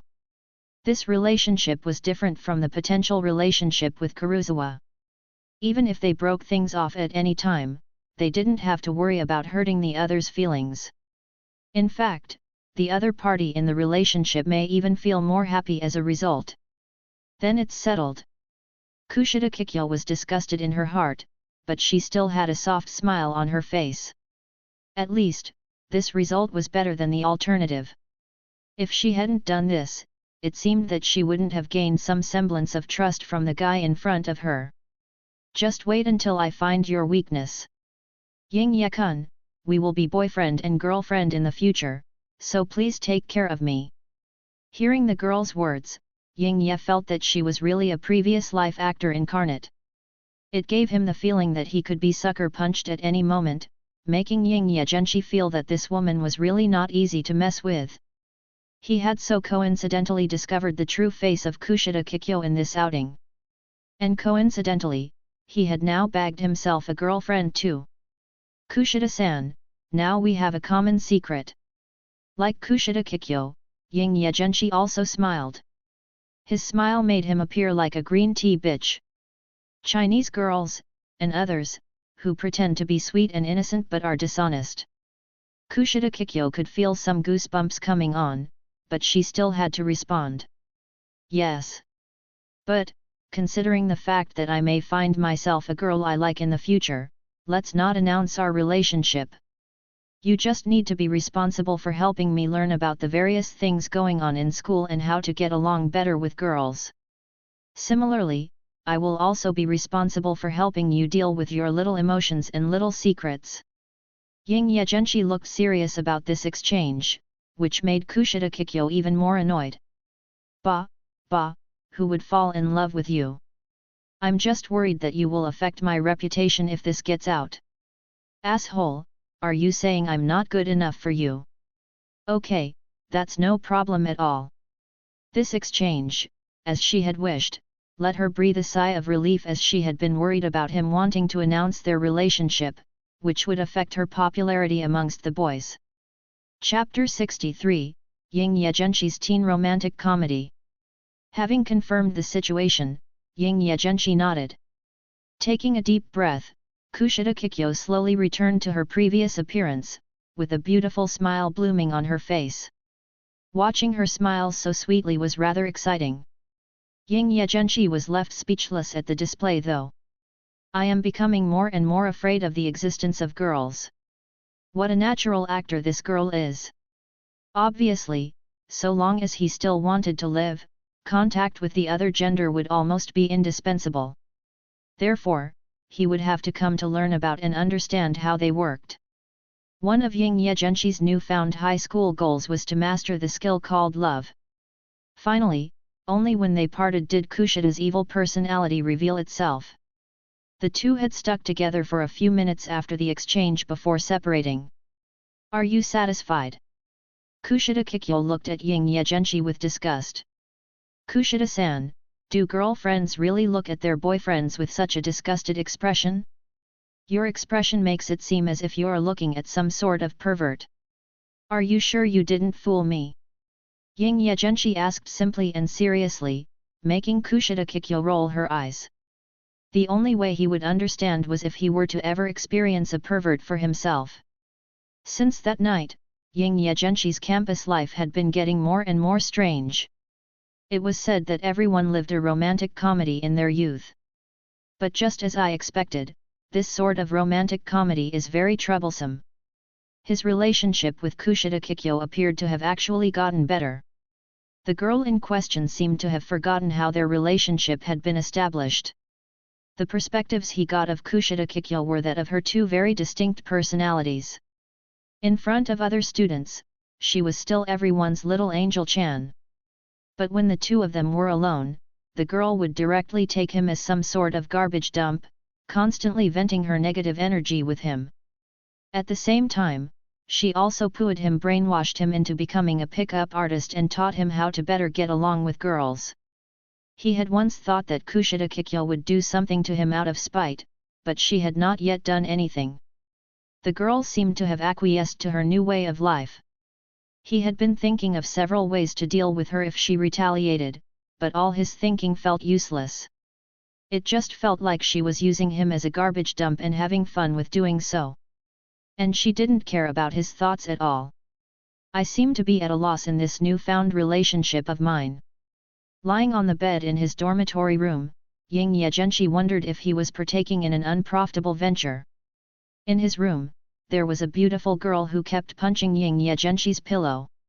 It appeared that the pillow was made to be Horikita Suzuan. That bitch Horikita. Always relying on her stuck-up coldness. Bastard. Stinky woman. I'm telling you, Ying Ye. You can't associate with her in the future, or I will kill you. And that Kuruzawa-ke, what's going on between you guys? Are you guys close? Since you are so close, tell her to stop approaching Horikita. Today, Kikyo Kushida, who had experienced another day of classes, was naturally going crazy again. Originally, observing Horikita Suzuan being isolated, she was very happy, and it made her want to get in touch with Horikita Suzuan every day. But now, Kei Kuruzawa would contact Horikita Suzuan from time to time, and today she had even brought over a few people with her to form a study group with Horikita. With the way they brought themselves over, it made it seem a bit like Horikita Suzuan was the ace quarterback of the team. Kuruzawa-ke and the others' academic performance had improved, so they naturally invited Horikita to hang out several times, but they were rejected. Even so, this phenomenon proved that Horikita was becoming more and more integrated into the class. Horikita was having a good week, but this in turn made Kushida very unhappy. That can't be done, and you know I can't. Kuruzawa and I just communicate occasionally. Our relationship is not as good as mine with you. Also, Kushida-san, you are really acting more and more like a girlfriend now, and your possessiveness is also getting ridiculously intense. How terrible, is it too late to return you now? Lying on the bed, Ying Ye Zhenshi was already used to her antics, so he muttered that without looking back at her. If you want to mess around now, I won't let you off. If you be like this again, I'll get angry, you know. Looking at Kushida's unfiltered expression, Ying Ye Zhenshi did not become angry. After all, they were already in a relationship, so he had to be accommodating. One would have to say that Kushida Kikyo's imparting of the pick-up artist skills seemed to have been a massive success. Snort, aren't we boyfriend and girlfriend? If you really think we are, you should help me get that bitch to drop out of school. Kushida Kikyo pouted on his side, looking annoyed. These days she had spent with him had actually allowed her to breathe a sigh of relief. Otherwise, she wouldn't have been so comfortable communicating with Ying Ye Zhenshi like this. The guy was just as she had thought. He was very bad at dealing with girls, especially gentle girls. He couldn't stand a little bit of a cutesy act. Then, if you hate her, why not just not get in touch with her? But he didn't seem to care about the angry Kushida Kikyo beside him. Naturally, it was impossible to get him to agree to help have her drop out of school or something along those lines. Not taking into account the fact that Horikita Suzuan had yet to provoke him, she was also the student council president's younger sister. If Kushida Kikyo didn't give up on her fanciful idea, he felt like she would be digging herself down a deep rabbit hole. And Ying Ye had no plans of joining her down there. Nor did he remind Kushida Kikyo that all these factors were at play either. If something really happened, it could only be said that the girl had done it to herself. Ying Ye Zhenshi truly couldn't understand the feeling of not liking a person but still wanting to be in touch with them all the time. To him, it was natural for him to avoid a person whom he hated. If he could avoid them, he would avoid them. At most, he may secretly plan a way to get revenge on the person he hated, unlike Kushida Kikyo, who cursed them in secret but invited them out to play with a smile on her face. She even wanted to become friends with them, which was a completely impossible thought for him. What a terrible woman! She is the devil incarnate. That bitch, no, Horikita Suzuan.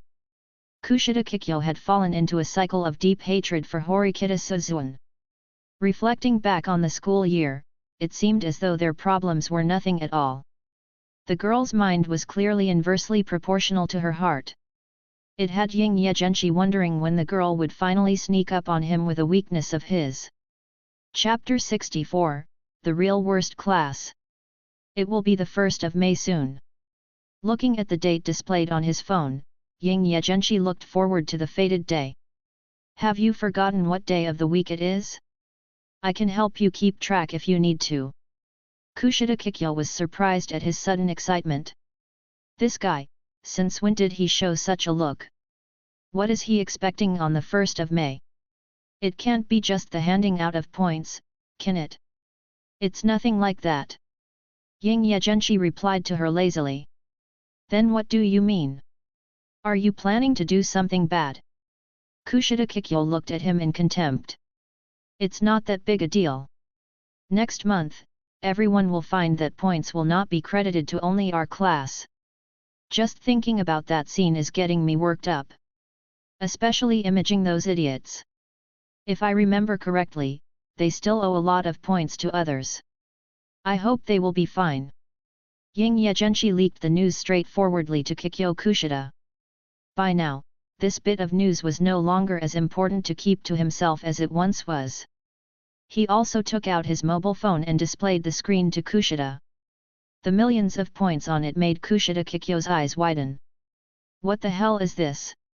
Why do you have so many points, and how do you know that the school won't be giving out points to our class? Did you steal them?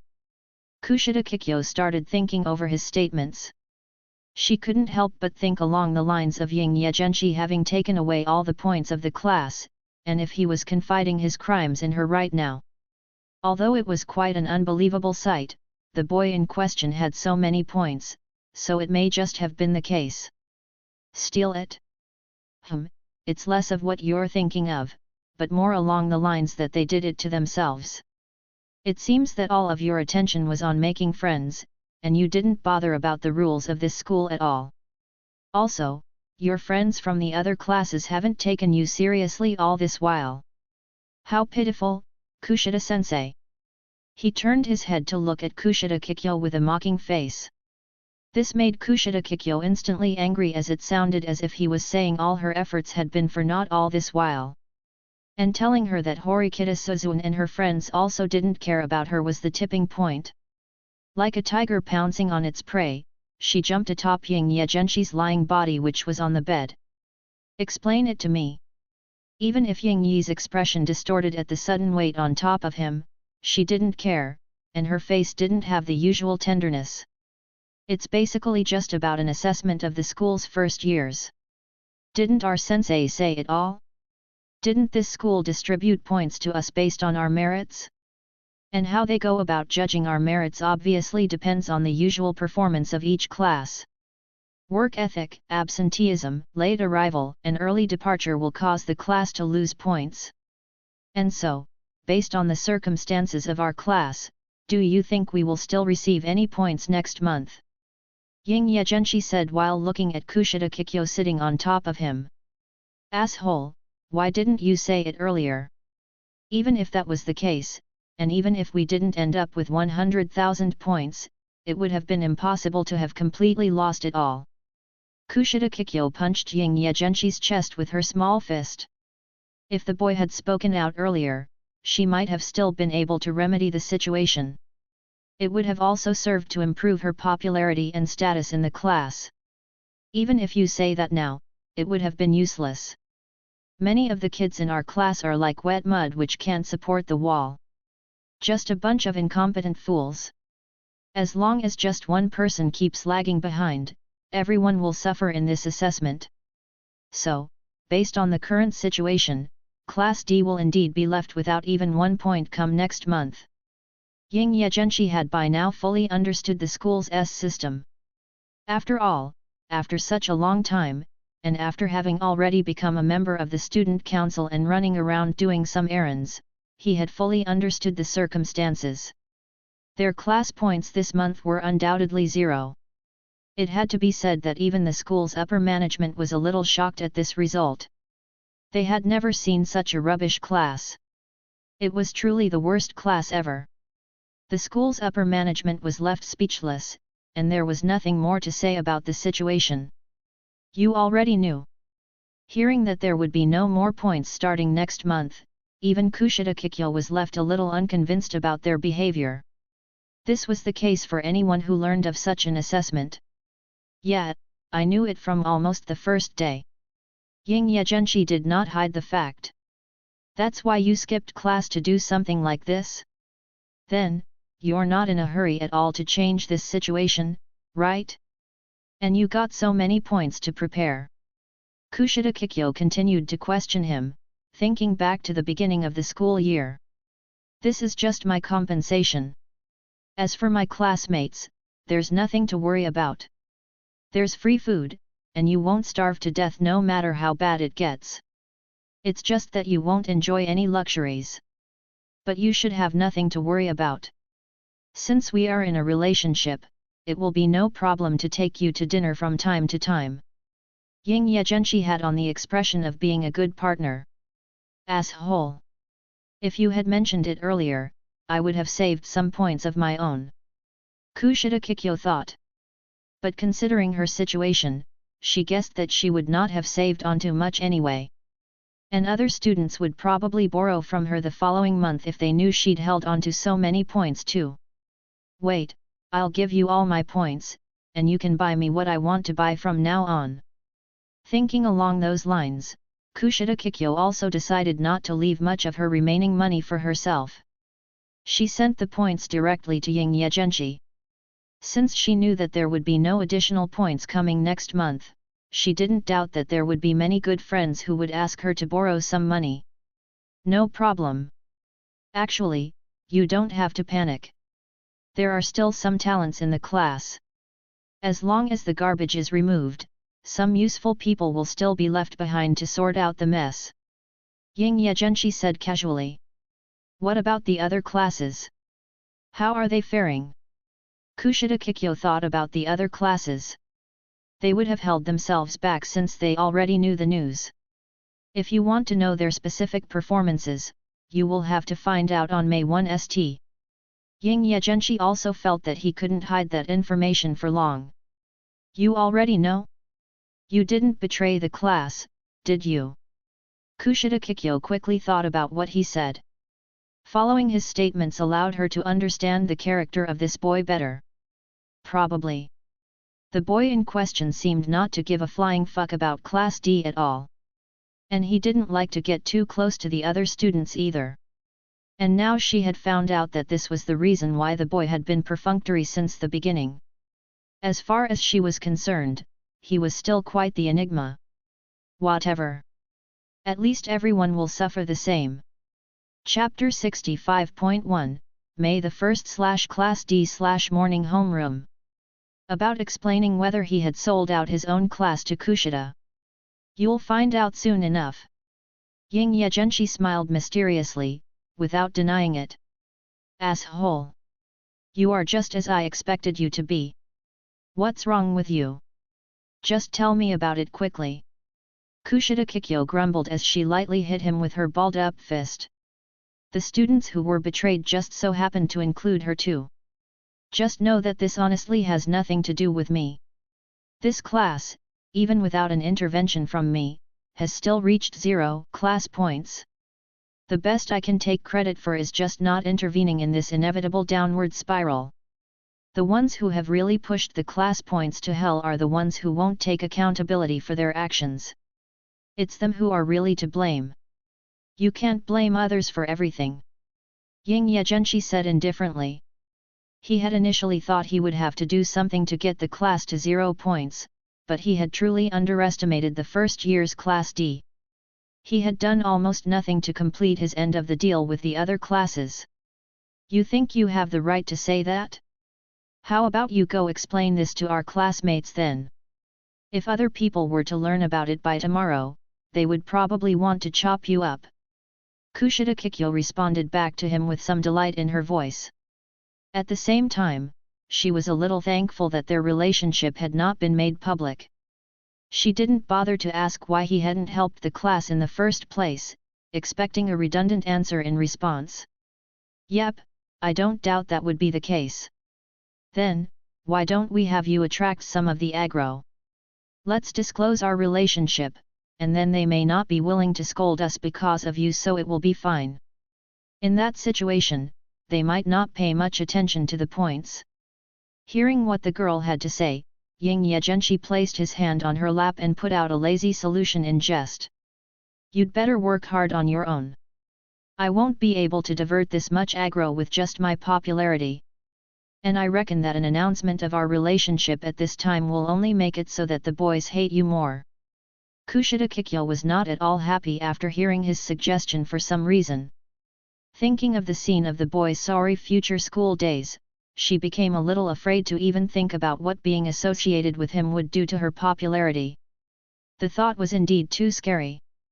Compared to his future days, Kushida even felt that her experience from junior high would pale in comparison. She even wondered if Ying Ye Zhenshi would be forcibly kicked out of school due to the pressure. Then, if I get into such a miserable state, Kikyo-chan, you will soon become a widow. Ying Ye Zhenshi sounded as though he was going to be beaten to death on May 1st. Don't worry, I will take revenge for you. Who said I wanted your revenge?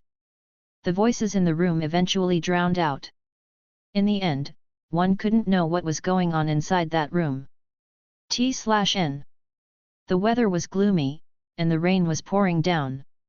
On May 1st, a month after the school year had started, the atmosphere in the Class D classroom of the first year was not so jovial today and was as gloomy as the weather.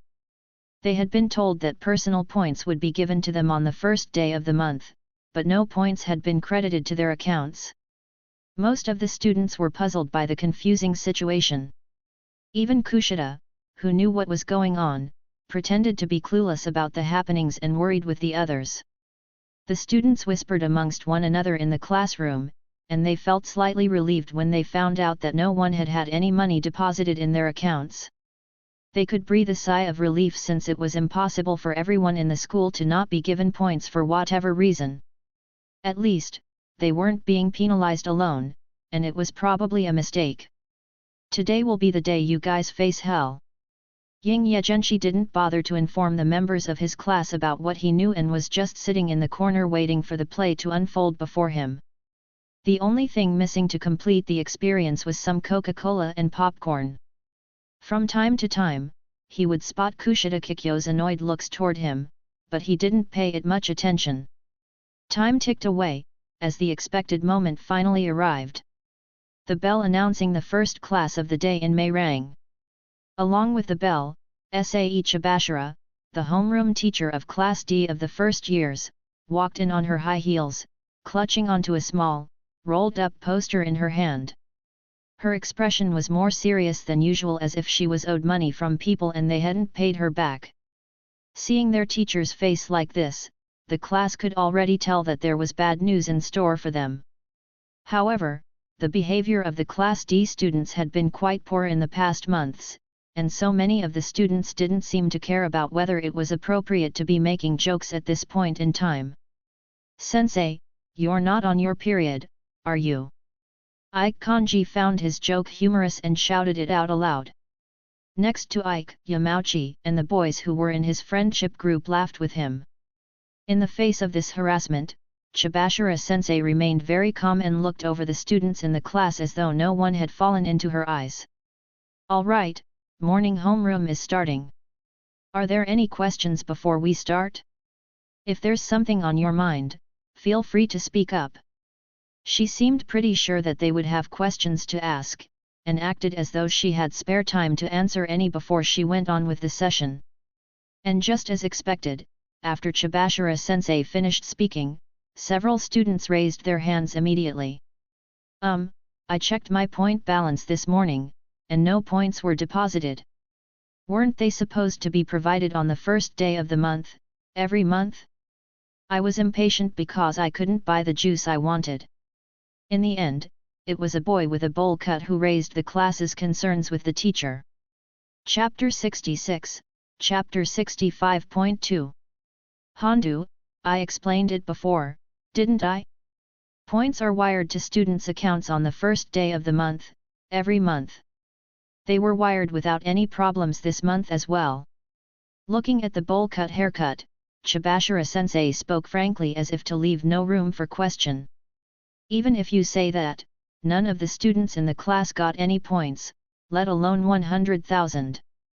The students in the class looked at one another, and some students who had already spent all of their points were obviously more concerned than the rest. Are you guys really that stupid? Chibashira-sensei looked at the crowd and did not appear as easygoing as usual. Stupid? What? Sit down, Hondu. I'll explain it again. When she patted the table, the look in her eyes was a little creepy, scaring the boy. Ssai-chan sensei. The other students had also never seen Chibashira-sensei like this. I don't want to have to repeat this, so listen up close. Points were deposited. Without fail.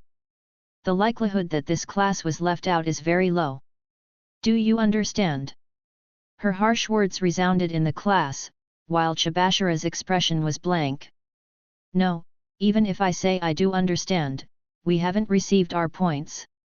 Some of the students still wanted to struggle, but their attempts were very soon interrupted by another voice. The second-generation rich boy in the class, the all-too provocative Rokasu Koenji, placed his feet on the table and spoke boisterously. Ha ha ha, I see, it was like that, teacher. I've understood this riddle now. Isn't this just a very simple matter? It means that in the eyes of the school, Class D didn't deserve any points. When these words came out, many of the students became frightened. If they were just being punished for a month's worth of mistakes, that would be fine, but if the upper management thought that they had problems, then their lives would be miserable over the next few years. Huh? What's that supposed to mean? They said we'd get 100,000 points every month, Chibashira-sensei. Watching Chibashira's confirmation of Koenji's deduction, the students in the class who had already spent all their points stood up and became especially rowdy, including the kids in the corner of the class where Ike, Yamauchi, and the others were sitting. The way the look on their faces changed made Ying Ye Zhenshi unbelievably delighted. Yes, that's it. Just from having seen this scene, Ying Ye felt like he was getting a year's worth of entertainment in one go. Seeing them like this gave Ying Ye Zhenshi a different kind of satisfaction, not any less than when Kushida Kikyo was cornered by him. Thinking about their inevitable hostility towards him in the future, he was looking forward to it. What methods should I use to make them drop out? I don't remember sensei ever saying something like that, right? The class became chaotic following Koenji's words, but the arrogant boy didn't care and continued to lay the facts down recklessly. He apparently didn't pay attention to this little personal point debacle in the class. Your attitude has some problems, Koenji, but what he is saying is on the right track. Not many people seem to have noticed my hint. How sad. Following Koenji's words, Chibashira-sensei gave her input. When speaking, she looked over at Ying Ye Zhenshi, her eyes full of resentment. Apparently she already knew everything. Feeling his sensei's gaze on him, Ying Ye Zhenshi suddenly got a bad feeling. He suspected that this female teacher of his had some bad thoughts about him. Women really are little demons. Kushida-sensei, please save me. He couldn't help but look at Kushida beside him.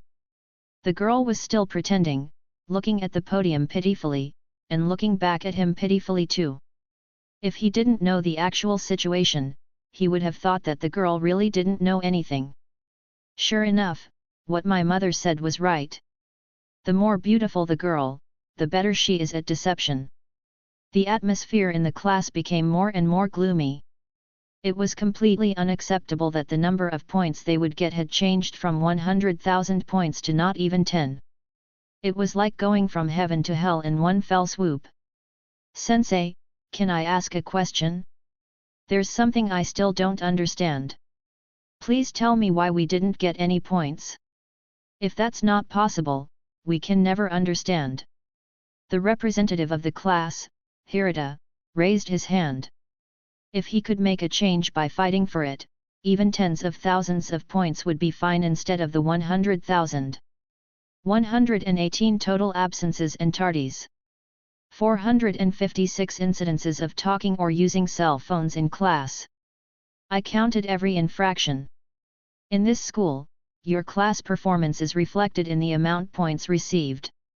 As a result of your behavior, the 100,000 points you could have gotten went down the drain.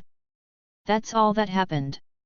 I explained this all on the day of the entrance ceremony. That this school measures the abilities of its students. This time around, you guys were valued to be worth 0. There's nothing more than that. Chibashira-sensei talked mechanically, without any emotion. People in the class were shocked by this thorough data, while some others were recording the specifics of this evaluation. But in this situation, that was all useless. Shiabashira-sensei, I don't remember ever hearing that explanation before. Hirata resisted. What? Are you people incapable of understanding without any explanations? Chibashira said unexpectedly. Naturally. There was no mention of reducing the number of points transferred to us at the beginning of each month. If it was explained before, I'm sure that we would have tried not to be late and not to talk during class. Hirata fought hard, hoping that the 0-point evaluation could be cancelled somehow. But his efforts were directly dismissed by Chibashira coldly. An interesting argument, Hirata. I also don't remember explaining the rules about the points received at the beginning of each month. However, haven't you guys learned not to talk in class and get to class on time since elementary school? That is. I'm pretty sure you guys have learned. In the 9 years of compulsory education, they've always told you that such things are frowned upon. Talking in class and being late to class is bad. Also, did you say that you couldn't understand because I didn't explain it? That excuse doesn't fly. If you behaved as a student should, your points wouldn't have dropped to 0. It's your own self-responsibility. Chapter 67, Chapter 65.3. Anyway, it's not that no one in the class managed to figure out the school's ongoing assessment. They just worked out what was going on early on, but they didn't mention anything. She finally instigated the rattled students. Suddenly, Chibashira-sensei smiled for the first time, but this smile appeared a bit cold. Here she comes with whatever she's cooked up. This annoying woman. Why can't she just be a normal homeroom teacher, hey? Whatever. It will be my own bad luck to act recklessly and selfishly at this point in time. Ying Ye Zhenshi scratched his neck. As soon as he turned his head, he looked out the window, as if he hadn't heard anyone else's words at all. Hey, who is it? Has someone already figured out the contents of the exam? The students in the class seemed to have received some sort of purging signal. I can't understand why they didn't mention anything about it. If I learned about such a thing long ago, I would never have been able to keep it to myself. That's right, isn't this just harming oneself? Who is it? I didn't expect there to be such a person who wouldn't mention anything. Maybe he is still secretly watching us make a fool of ourselves. What a little bastard. Some of the shameless students started to throw the blame away. Many of them had already involuntarily dumped the matter on this unknown person who had learned of the news earlier on. This was human nature. Eventually, if one were wrong, one would wish to throw out the scapegoat in the rain. It was the world that was wrong rather than oneself. Hearing these words, Hirata's expression became very gloomy. Looking at Chibashira-sensei on the podium, he couldn't understand why the woman had even mentioned such things. If this situation was not handled well, their class could become torn apart, and infighting and exclusion of students would appear. Is this Chibashira-sensei's own doing or the intentions of this school? Is this how students are tested? It seems that you are all curious. Chibashara smiled and looked towards the corner of the room. Sensei, stop talking. It doesn't matter who learned of it already. The news is just. Hirata hastily tried to interrupt her. You don't speak for the thoughts of your classmates, Hirata-san. As you guys wish, it was the smart student Ying Ye Zhenshi who has gained tens of millions of points so early on in the school year. After Chibashara spoke her words, all the students in the class felt their brains explode. Even Hirata was in the same boat. There was an immediate uproar in the class. One had to know that private points were equivalent to currency in the real world. With 10 million points, one could buy a suite in many good neighborhoods outside. They couldn't help but wonder how this amount was obtained right after entering school. 10 million points. While they were still worrying about the 100,000 points, someone had already obtained tens of millions of points. This bit of information shocked them more than someone having already learned of the school rules. Many of the students' mouths opened wide. How can it be? How could it be him? And why tens of millions of points? Sae-chan sensei must be joking. How could he? Ike didn't believe her at all. This was not him avoiding the matter, but that he just completely disbelieved what she had said. He couldn't handle the thought that someone he despised could be so powerful. Ike, are you looking down on him? Some people might look stupid to you just because they don't want to hang around you, but that does not mean that they are incapable. As the only member of the student council in the first year, how could he be an incompetent student? Are you underestimating the school and the student council? Chibashara-sensei continued to expose Ying Ye, making it so that the students in Class D understood the gravity of the situation by bringing in the student council. This matter was still too difficult for them to handle, and yet they hadn't even known that students around them had already joined the student council. Student council? How can this be? Ike questioned, but there were already many voices drowning his confused voice out. Why? Why didn't you tell us the information? Obviously, as long as the assessment criteria was revealed, our class points would be a lot higher. On the other hand, Haruki Yamauchi seemed to have been stimulated by this bombshell. He couldn't accept school days without being able to spend money. After all, he had already experienced such an extravagant life this past month. And he had been unable to spend for over a week of that month, which he didn't want to go through again. Not only did Haruki Yamauchi look at Ying Ye Zhenshi with an inexplicable look in his eyes, but also Ike Kanji and the others. Your classmates have so many questions for you, Ying Ye. Don't you have anything to say? Chibashara-sensei looked at Ying Ye Zhenshi, who had been staring out of the window without commenting all this while. What can I say? I just want you to shut up, stupid sensei. You are really a flawed product. Die, idiot. If you had led your students well, you would have been able to find those gifted students you sought. What else should I say in the future? That there are no gifted students? Not being able to get into Class A, unlike me, is all due to your incompetence, Chibashara Sae. Ying Ye Zhenshi could understand the discomfort that the teacher would feel when she received the news that the students in her class were not contributing to the class and wanted to run away to other classes. But this was not the reason why the woman was currently making trouble for him. Moreover, where does her self-confidence come from? Does she not worry about crossing me? Sensei, it was great of you to have announced my affairs, and you didn't say anything unnecessary, right? Anyway, I have nothing to say. We are all just strangers who happen to be assigned to the same class. Many of you I don't even know the names of at all, so what would I have to say? Ying Ye Zhenshi looked over at Chibashara-sensei. Chapter 68, Chapter 66.1, Chibashara-sensei, I would say you are the most trashy. Ying Ye Zhenshi knew exactly what that teacher of his was trying to do. But he wasn't having any of it. Who would care about leading and helping Class D when he could just save himself? It was impossible for him to accept the sort of situation where he helped out the class only for them to be ungrateful of his support, and miss out on all the personal benefits. This attitude of his, as though completely ignoring his fellow classmates, aggravated some people. Specifically, his response stimulated a grumpy boy with a little low self-esteem sitting at the back of the class. "What's with your attitude, hey? Clarify things to me. What the hell did you think you were doing?" Ken Suda stood up behind him. His anger bar was at full capacity. The teacher's words had already made him very angry, and yet the culprit still remained so calm. The culprit was the type of person who looked down on people directly with their words or indirectly, and Suda hated this kind of person the most. "What attitude? What kind of attitude do you think I need to treat you with?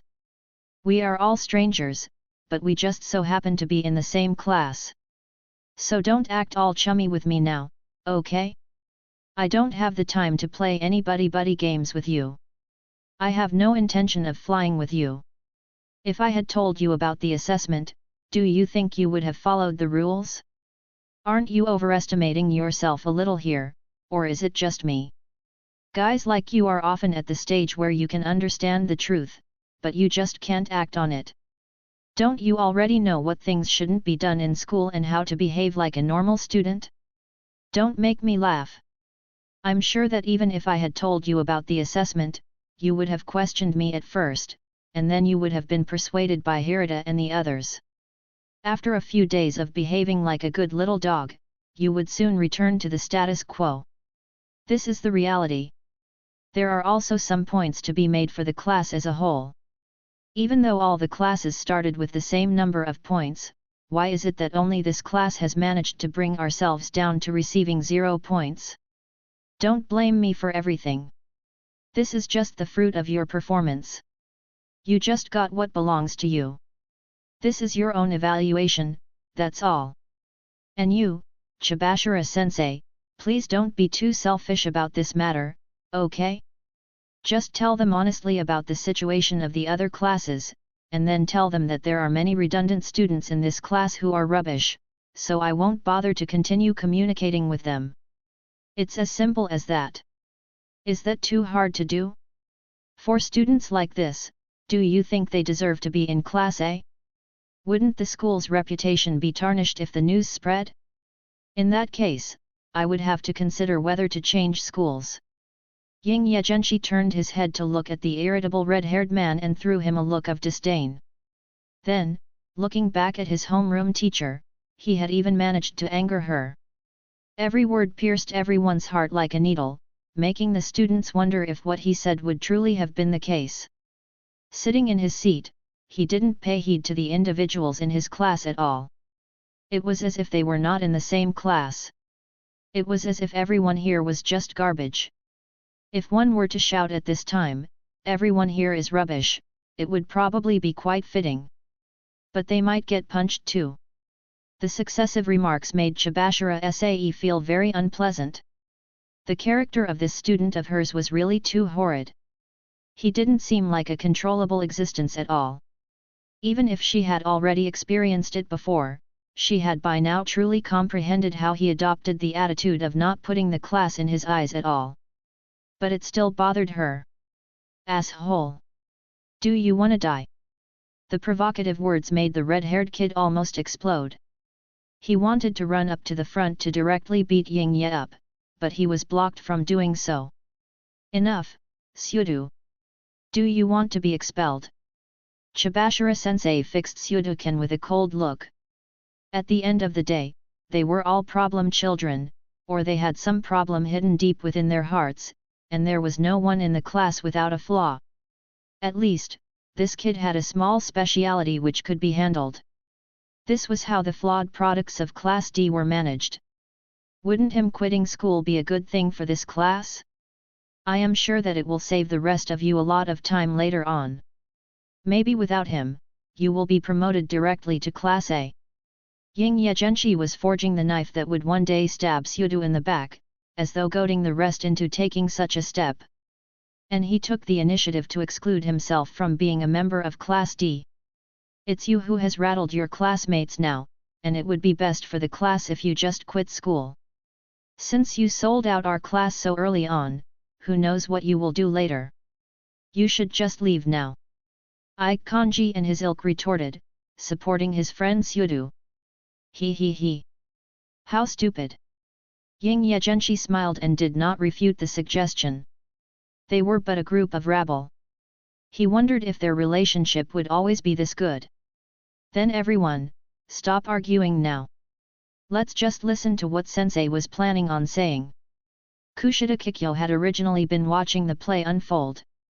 Seeing that they wouldn't fight any longer, she stood up and persuaded them to stop fighting. Yes, we should all just listen to what Chibashira sensei has to say first. In addition, Hirata also recovered his bearings and tried to persuade them to stop the fight. But at this moment in time, Hirata's expression was already a bit skewed. Why? Why is the class turning into this? About Kushida's persuasion attempt, Ying Ye Zhenshi was no longer surprised. But his eyes then swept over Hirata Yasuke. This guy, his dark history seems to be coming out now. Clearly, we are the ones who are arguing, so why is his facial expression so distorted? Is it because of his close relationship with the class? Or something else? Ying Ye Zhenshi continued thinking down that line of thought. Then, let's move on. I'm not afraid to tell you that this is indeed an assessment for the first years, and all of the previous year groups were tested in the same manner. How many points do you think the other classes received after this assessment? Chapter 69, Chapter 66.2. On the podium, Chibashira took out a thick white sheet from within the poster tube in her hand while talking, spread it out, and then posted it on the blackboard and fixed it with magnets. The students didn't even have time to understand what was going on, and so they were at a loss, staring at the long sheet of paper blankly. Here is the main issue at hand. Chibashira stood behind the podium, resting both of her hands on it. Then, she looked down coldly at the students. There were 4 classes Class A to Class D on it. Then, by the side of each class was marked a number. Class D had 0, Class C had 690, Class B was left with 850, and the highest number of points remaining was kept by Class A with 980. A980, B850, C690, D0. This is the evaluation of each of the first-year classes. How about it? Any thoughts? Chibashira-sensei seemed to enjoy watching the despair appear on the faces of her students. She was looking at them with an evil glint in her pupils. This was honestly a huge flaw of hers. Look carefully, you stupid kids. Every other class except Class D got some points. The amount of points you guys have should still be plenty enough to last for a month. How do the other classes have any points left? That's strange. Yamauchi had a gloomy expression on his face as he looked at the sight ahead, and he couldn't accept it. His points were all used up already. From the point where he would get 100,000 points every month, he now found himself at 0 points with no future income, and he also had to factor in the many points he had borrowed from others. Originally, his plans were to return the borrowed amounts after he received his 100,000 points. Now, it was as if all of his hopes and dreams were beat down, and it would even be a fortunate thing if he could eat something other than the free vegetable set meal. Thinking back on his taunting of Ike and the others, who had spent all their money, every day about how the canteen's free vegetable set meal was so delicious, he was now full of annoyance as he imagined his future. Then, his feelings morphed into blatant resentment. It is not me who fucked up, but that guy who is in the wrong. He blamed everything on Ying Ye Zhenshi. As long as the boy had mentioned things earlier on, Yamauchi would certainly not have found himself in such a sorry situation. I'll tell you, but it's not like this is some kind of fraud. For this past month, all the classes were judged by the same rules. Nevertheless, they didn't lose as many points as you guys did. That's a fact. Seeing Haruki Yamauchi's miserable appearance, Sae Chibashira had an expression on her face like that of one enjoying a show at the theater. How is there so much difference in points between the classes? They must have learned about the school's assessment in advance, Yamauchi suggested loudly, a rare courage in his voice. That's right, they did know. Chibashira Sae replied frankly. Let me ask you guys this.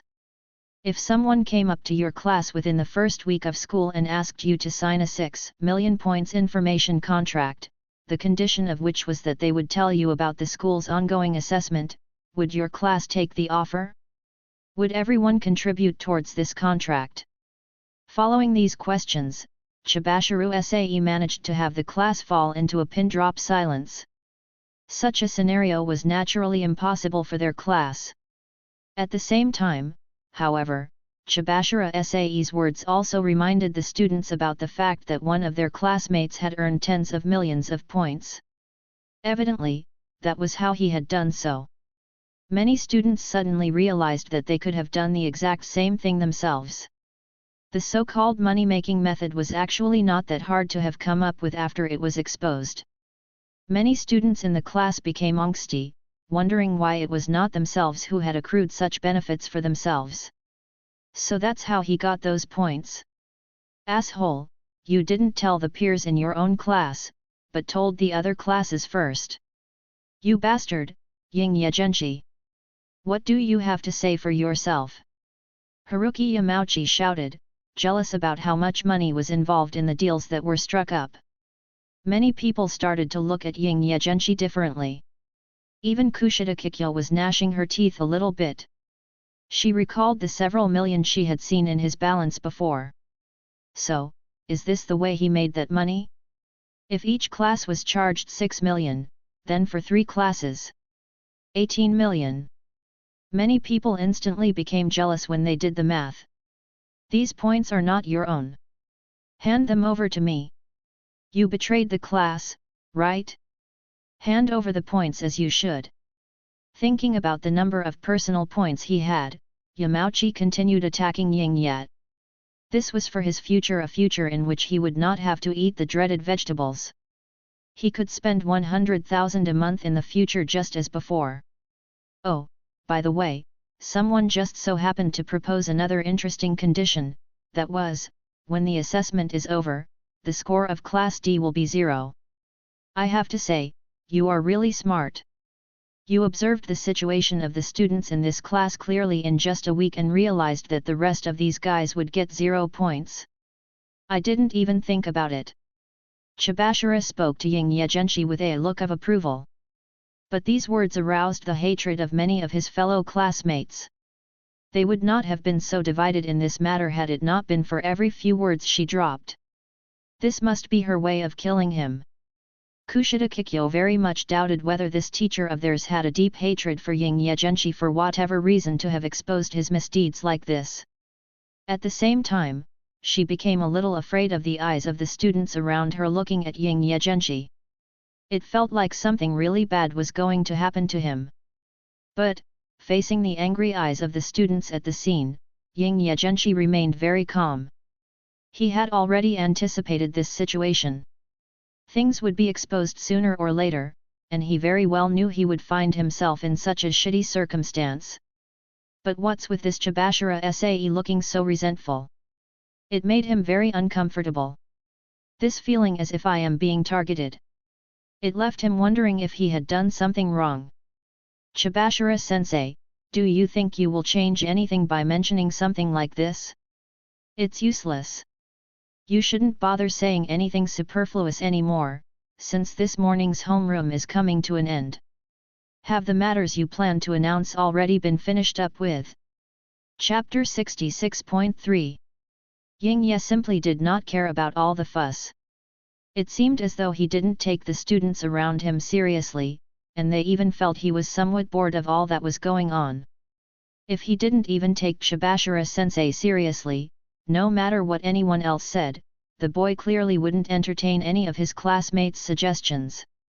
And regarding the existence of Haruki Yamauchi, Ying Ye Zhenshi almost completely ignored his tirade, which disappointed those who wanted to find out how many points he had.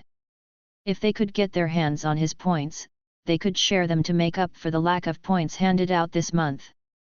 Just like when a lottery was won, all the friends and family would be the winners, they hoped that Yamuaki's attempts at coaxing Ying Ye Zhenshi would help them get a share of the points. Unfortunately, there were not enough students here to help win the lottery. Ying Ye Zhenshi, don't pretend you can't hear me. Hand over the points. Otherwise, we won't let you off the hook. Chibashira-sensei, are you going to let him go just like this? He betrayed the class. Having been directly ignored, Haruki Yamauchi and the others were naturally dissatisfied. Since he didn't want to let go of the points that belonged to him, he fought hard.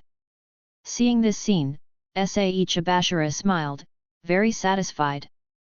This would probably be exactly what she had wanted, otherwise, she wouldn't have set the tone for the homeroom as she had and exposed Ying Ye Zhenshi so ruthlessly. I still need some more time to go over what I planned. Because of you, there are a lot of things which need to be announced. As for you, Yamauchi, if you have any thoughts, you should deal with them when the time is right. Does that even matter? Just count up how many points that guy has. Haruki Yamauchi was already too focused on the points in Ying Ye's hands. You are so annoying. Why don't you have some more understanding about how life works? Do you think you are worthy of these points? Who even are you? You are such a piece of trash, I feel sick even sitting here in the same room as you. The points of this class are all gone.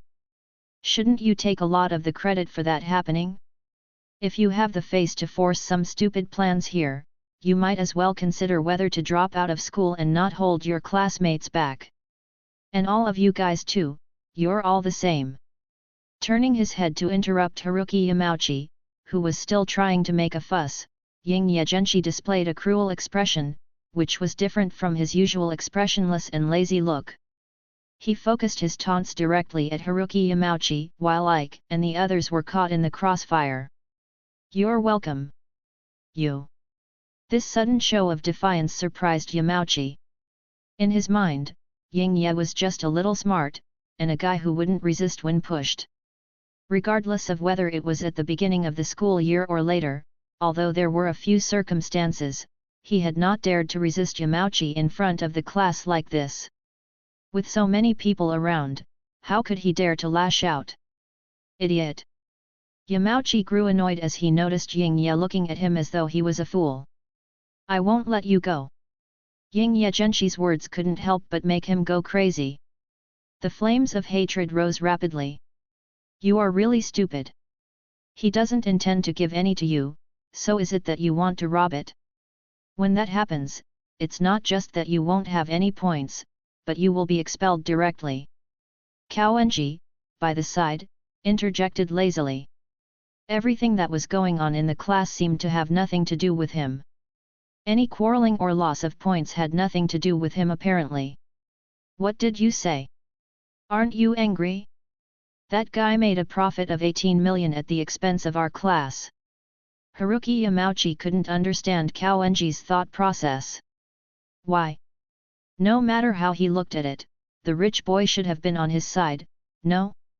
If he has done it with his own ability, then that's his own merit. Besides, that cannot be considered betraying the class, since it was just that the information was not shared with you. It's like say you found some way to make money, would you share it with the people in your class? He discovered that information by himself, and he also worked out that you guys would hold back Class D. It's not so much that he didn't share the information with everyone in the class, but it would be better to say that he felt that it was meaningless to share it, so he chose to make other gains, that's all. The class has 0 points because of you. This is the simple truth. Koenji looked contemptuously at Haruki Yamauchi's friendship circle. It's too uncouth for you to act in such a way because of this small amount of money. The ranged attack seems to have pulled Ying Ye Zhenshi's hatred over to him. Even Ying Ye Zhenshi didn't understand what this guy was up to. Yamauchi's eyes widened and he couldn't say a word more. It was not that he suspected that his stance was wrong, but that he was looking to find an excuse to refute Koenji's words, but he couldn't figure anything to say. He just didn't have the brains to come up with a decent rebuttal. Is this the ending we deserve? Why? Haruki Yamauchi asked. His arguments were all destroyed. It felt like he had been played badly, and his arguments had become black and white in the face of the opposition. And the others in the class watched on with cold eyes. Although their expressions were different, no one stood up to support anything he said despite him being the spearhead for them. His imagined defeat of Ying Ye Zhenshi was nowhere to be seen. "You're trash. It's because you are in Class D. If you have the capability, why don't you go over to some other class?" Ying Ye Zhenshi looked at the boy's expression as though he couldn't take the hit, and decided to add some insult to injury. Chapter 71, Chapter 67.1, Whether it is a teacher or a student, you should just let it go. The quarrels in the class could be said to have gone on forever by now. Ying Ye Zhenshi's words had made many students very upset already. "You guys are talking about something irrelevant before. What about this class and that class? Those guys are their own people. They were just lucky. If it weren't for you, we wouldn't have been in the position that we're in." Haruki Yamauchi argued noisily. The purpose behind his squabbling was to explain that it was not him who was in the wrong, but someone else, and that the world as a whole was wrong.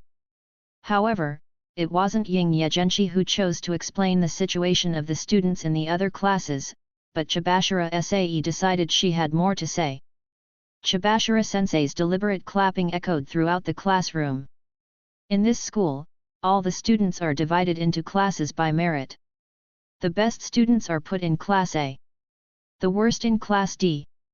Well, it's a system that's found in major cram schools. In other words, Class D is the collection of leftovers. That also means that you are the worst students, the defective products of this school. This is really an outcome worthy of defective students. However, this Class D is the first one to lose all their points in the first month. On the contrary, I applaud you for living so lavishly until now. How praiseworthy! I have never had a bunch of students in Class D as defective as you guys. I, Chibashira Sae, recognize you. Sounds like Madara. Defective products? Why is it like this? What do we do about being defective products? After hitting 0 points, does that mean we will always stay at 0 points forever? Is this distribution fair? Why are we even in this class? Several questions flew in. Yet, your points will stay at 0 until graduation. However, be at ease, since you can still use your dorms, and there are free meals in the cafeteria. You won't die. As for why you have been put in this class, maybe only you will know. After all, even a teacher's information is not so complete. All of this is reviewed by the school, and over the years, basically, nothing has ever been missed regarding placement. Chibashira Sae explained. Such words made many students' expressions turn stiff. This would not just be a matter for a month or two, but 3 whole years. Suddenly, a few had developed the heart to drop out of school. With a minimum stay of 3 years here, they would be humiliated in the eyes of everyone else for that long. Especially, those who had excellent academic performance and had always claimed to be good students. It was particularly obvious that Horikita Suzun's expression had become more rigid than before, and that the current situation of class division and the shocking news had caused her tons of psychological damage. That was also the case when the matter about Ying Ye Zhenshi was revealed earlier, but this made it so that their class's loss became even worse. She could accept any class drama or rubbish peers because she believed that she could study independently and excel on her own. But if it was the school's arrangement to treat her as a defective product and throw her into Class D, then she would not be able to accept it. You are right in saying that those guys who are in the other classes can be considered to be quite lucky. If you were in one of those classes, you wouldn't be here learning all this information now. After Sae finished speaking, Ying Ye Zhenshi started to sharpen the knife. Aren't you also a student in Class D? What's there to be proud of? You are also a defective product. Haruki Yamauchi shouted, mocking Ying Ye Zhenshi. "Ha, you are such an idiot. Not to mention that I have the means to transfer to Class A anyway, even if I didn't have the opportunity, no matter if it is Tokyo University or any other institution, I have the confidence to pass the exam with my academic ability. So what if I am in Class D? I don't need to rely on the school's so-called recommendation to get a job in the future.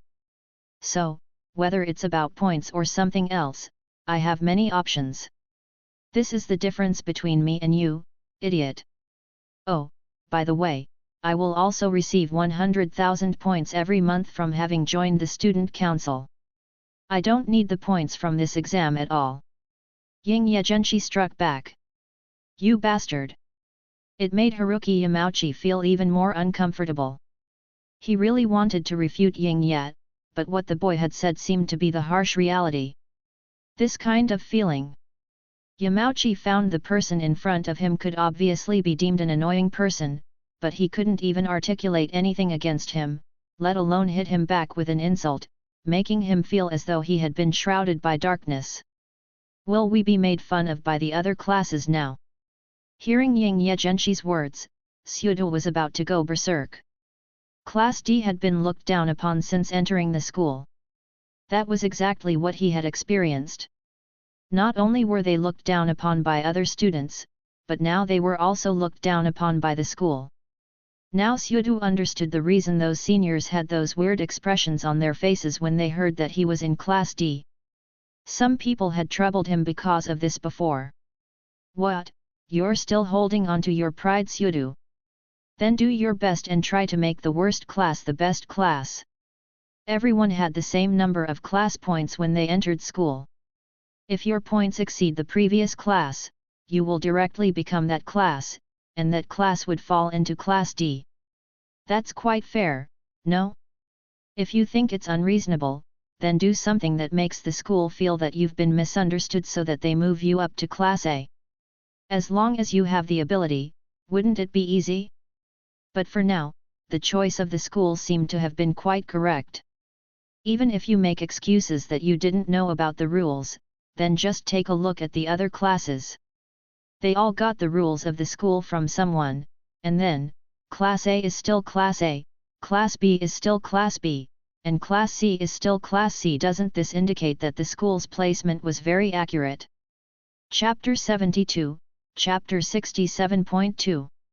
Sae Chibashira was explaining the school's rules to her class.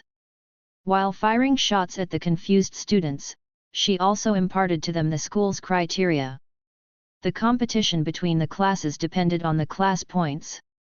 After this piece of information was said, most members of Class D had become somewhat desperate, as it could be considered quite the bad news because it meant that they had already drawn a gap of nearly 1,000 points with Class A. Looking at those points besides the series of ABCD, they could not deny the truth. They are indeed the worst class. But there were still individuals who were not convinced. This is absurd. It's all because of everyone else in this class. If they had not messed around, we definitely wouldn't have gone down to this number of points. I don't think the school should assign students like this. I can be sure that I didn't mess around as others did in this class, and I wouldn't have had so many of our points deducted. And in terms of my studies, I am confident that I would be at the top of the whole year group, so when being evaluated by the school's assessment. Hearing Chibashira Sae's words, a student named Yukimura who was wearing glasses stood up and complained. Yukimura-san, I've said it before. If you question the school's decision, display your capabilities. In addition to the class directly being promoted, there is also another way for individuals to become a part of Class A. Just look at a certain someone and do just as good a job. He managed to attain 20 million points in just the first semester, which is an unprecedented display of strength. Like that, you could also transfer to Class A at any time. This is something that you need to look into yourself. I told you all this for free. Whether you want to use your personal abilities or utilize the abilities of the class to get to Class A, you choose yourself. If you stay in Class D all the time, doesn't it just prove that your so-called capability is nothing more than what you say? By the way, the current most successful Class D first years managed to get to Class B by their third year and got just one step away. Of course, if you can't accept such a thing, you can drop straight out of school. I will prepare a dropout application form for you. It's still quite early in the day. Well, you can leave early if you finish the form early. Faced with his doubts, Sae Chibashira calmly shared some important information. She also brought misfortune to Ying Ye Zhenshi, while even putting out an invitation to drop out of school. Many students' scalps turned numb after hearing what she had to say, since dropping out of school or something like that was just too much of a suggestion. For many, this school was their only choice right now. Not everyone could so easily be accepted by other schools. If they left from here, they wouldn't know where to go. And especially if they had to leave this place like a bereaved dog. Many students were unwilling. Yukimura looked at Ying Ye Zhenshi but was not angry with him. Finally, Chibashira Sae watched as he sat down. One could easily tell he was very upset. Even if he couldn't compare with Ying Ye, he didn't believe that he couldn't compare with many of the students in Class AORB. The fact that one could switch classes with 20 million points had indeed aroused the attention of many students in the class. Especially those who had good academic ability. They always felt that they were being dragged down by the bad students in the class. Well, I want to ask, how many students have collected 20 million points so far? How many people have moved to Class A through this method? Isn't this much too expensive? Horikita Suzune had originally been keeping quiet while saving everything to her memory, as she planned to ask questions later. Now, she just felt she had to speak. When she spoke, the class went quiet for a moment, obviously paying attention to the following answer. 20 million points was a lot if one gave some real thought to it. She was not someone who was made quiet by the mere mention of numbers. Even if she managed to save on to the 100,000 a month, if she did not eat or drink for 3 years, it would only amount to 3.6 million points, which was nowhere near enough. The answer is none. Of course, I'm referring to individuals making up this amount, and not the whole class making up the figure. About individuals who have gathered 20 million points by themselves over the years, the closest one was a third-year student who raised 12 million over the few years he was here, but because a lot of money was obtained by defrauding the freshmen, he was expelled. That's why I said that a certain someone has shown their unprecedented capability. In less than a week, he discovered the rules of the school and the personalities of the students in his own class, reached a consensus with the other classes, and made the most beneficial deal for himself. I have to admit that such judgment and communication skills are undeniably marvelous. Ah, this is really not a feat suitable for Class D. And did you ask about why it costs so much? Isn't it normal to make it cost a lot of points? If it was only 2 million or something, wouldn't it be too easy to get there? If there were hundreds of students in Class A, what would be the point of the inter-class competition? Chibashira Sae said offhandedly, not seeming to have been praising anyone at all, but it still had many students focus their attention on Ying Ye Zhenshi. Then why is he in Class D? Since he is so perfect, shouldn't he be in Class A? Or, is it that the school's assessment criteria are actually problematic? Whether it be the physical aspect or the academic side of things, I think it would be worth having a retest to correct the inconsistencies. Horikita Suzune grasped the point and spoke unconvinced. If he was really that excellent, then why hadn't he been directly placed in Class A? It had to be proof that the school could also make mistakes in their placement process. Why are there so many idiots here? I thought you were a bright girl, Suzune. The school doesn't just focus on these things. Otherwise, how do you think Sudo, Ike, Yamauchi, and some others could have made it to this school? Chapter 73, Chapter 67.3. The reason why you have been placed in this class has nothing to do with your academic performance or physical absolute. Of course, it is the same for him too. Chibashira Sae spoke frankly. Many of the students subsequently frowned, since they couldn't work out what else was being tested. What is it about then? Horikita Suzune asked seriously. Well, You have to find out for yourself. I don't know if you know it, but someone knows about it very well. Chibashira Sae seemed to be stimulating them. She kept opening and shutting the valve of his involvement in everything, making Ying Ye Zhenshi a little annoyed that she was always atting him whenever something new was said. He honestly couldn't care less about the hostile gazes and whatnot, as this is what he had expected when the news about his betrayal was revealed. But the woman in question's actions were really disgusting, as she kept stimulating these idiots from time to time, and kept making trouble for him. Chibashira-sensei, please stop talking about me. If you have anything to say, you can tell them directly, and if you can't say it, you can tell them in private. Ying Ye Zhenshi looked towards the podium with an unfriendly look.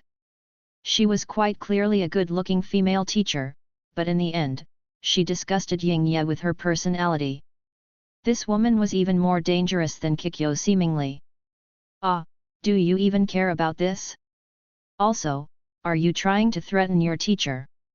Think what you will, but please stop using me as an example. Ying Ye Zhenshi looked at the woman ahead.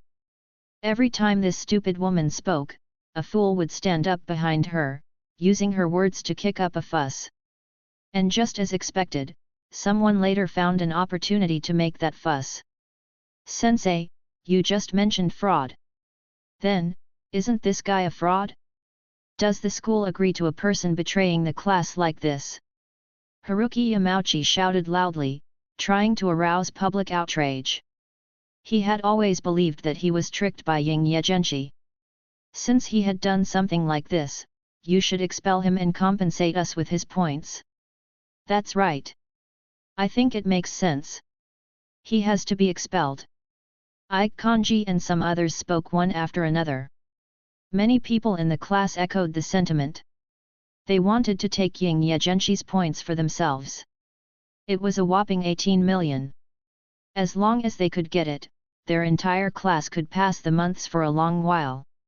It wouldn't matter that their class only had 0 points then.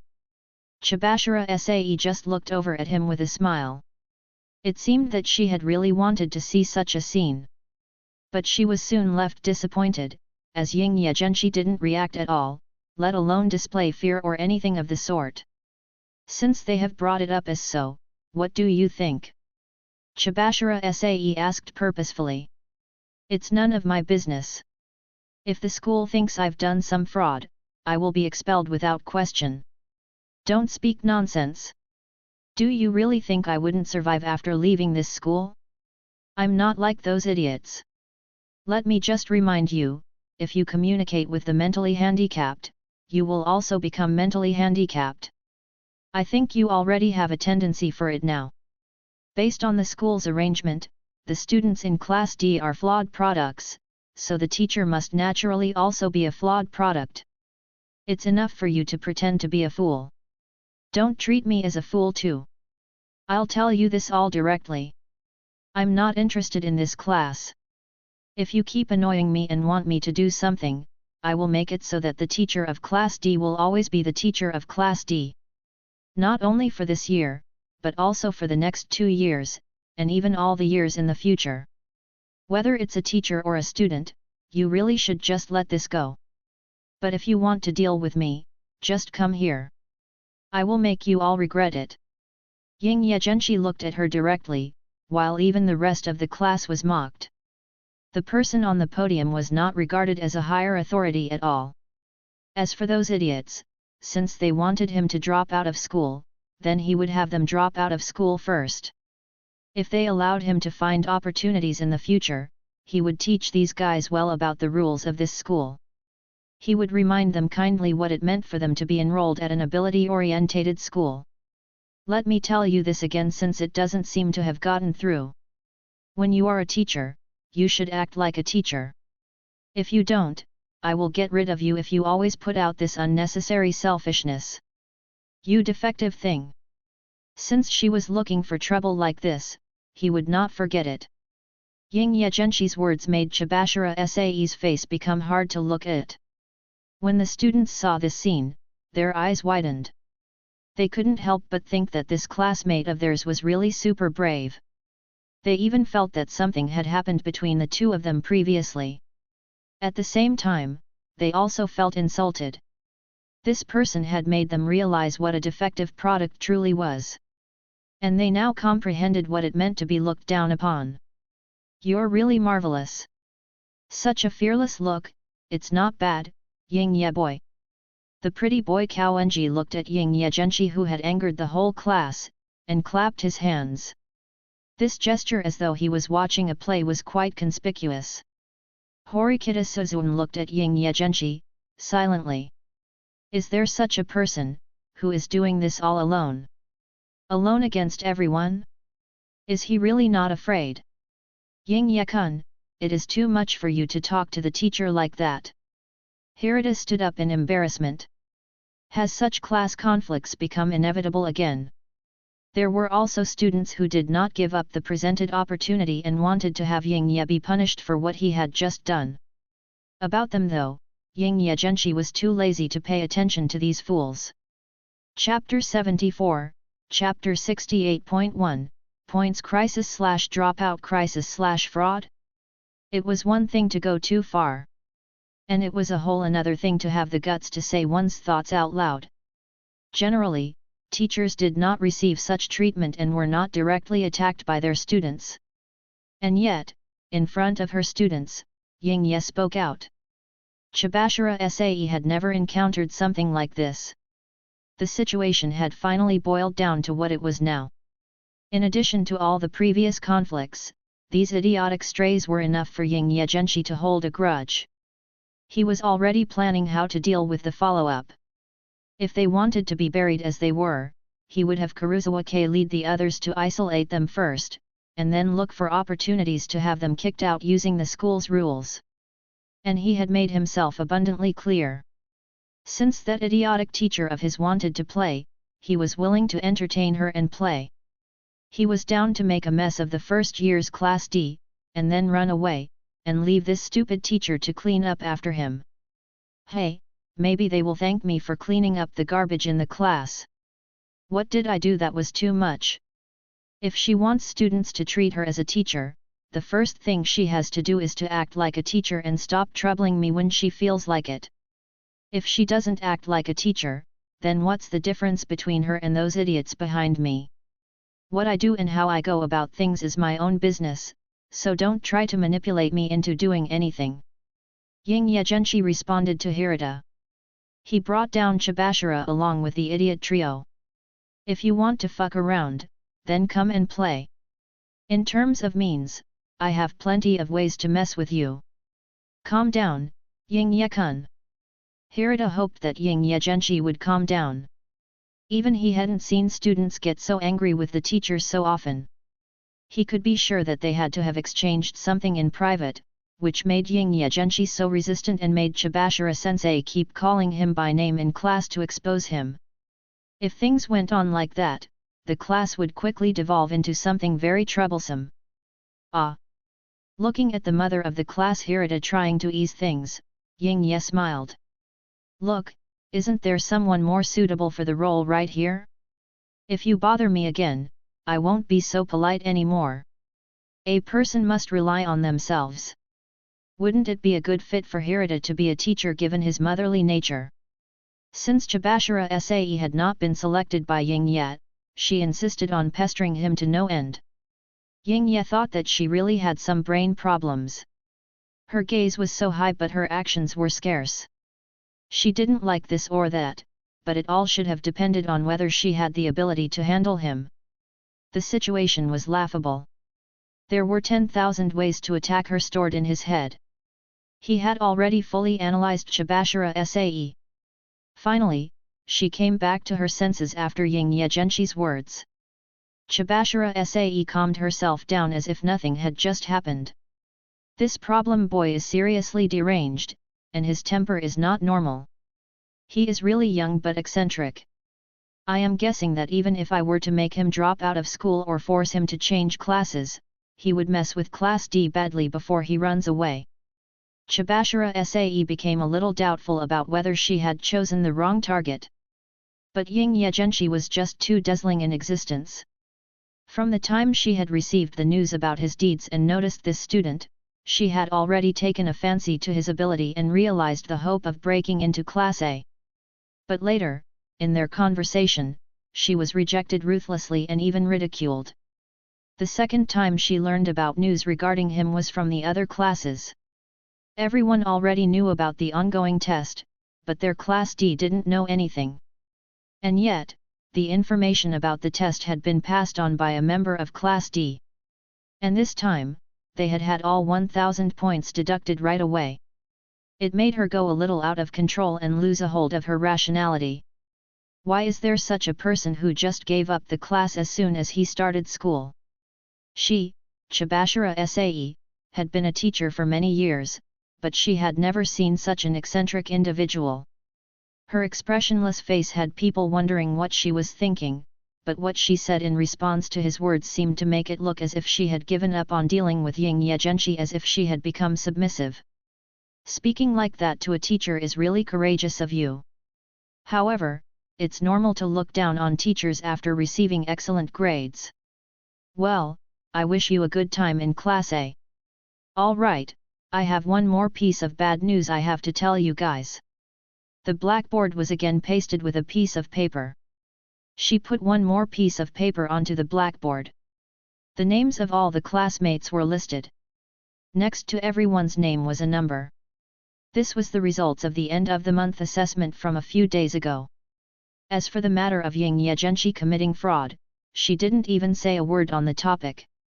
It left a few of the students feeling very unconvinced, and thinking that after the wait was over, they would for sure have to prod Ying Ye Zhenshi to settle the matter. They had to have a share of the 18 million points. The thought of wealth would creep into people's hearts, and this was the case everywhere and anywhere. Look here. You should know what this is, right? Although a certain someone's words are hard to listen to, they are indeed the truth. This is indeed a class with many idiots. These are the scores from the test a few days back. Sensei was glad after seeing your wonderful performance. Seriously, what the hell did you guys study in middle school? If this test was actually taken into account, 7 of you would already have to drop out of school. Good thing it wasn't, right? Excluding a few of the top students, most of the students only got about 60 points.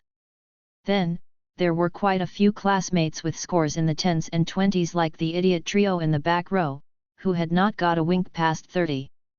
If things went about as they usually did, these 3 would naturally have had to leave the school for their poor results.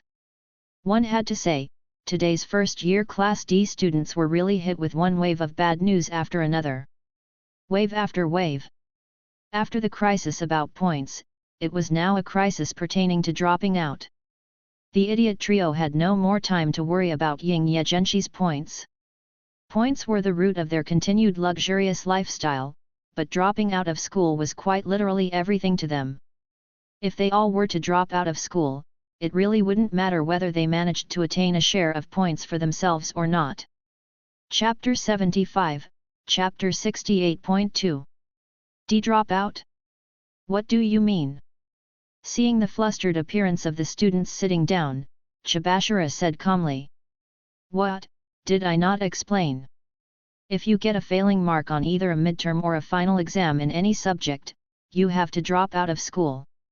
On this test, that would be everyone who got below a 32. Man, you guys are really foolish and stupid. Waaaaaaaaat. Hey? What is even going on?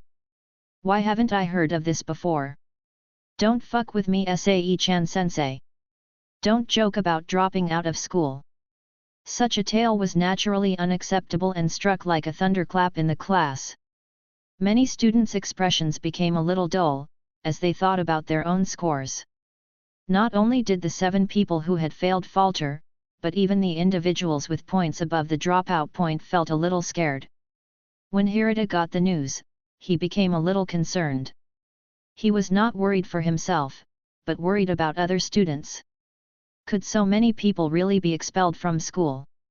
His face became paler and more gloomy. Kei Kuruzawa looked at her score and breathed out a sigh of relief. These days, she had been going after Horikita Suzune for help, so her score was indeed higher. There was no danger of dropping out for now, so long as she continued to study.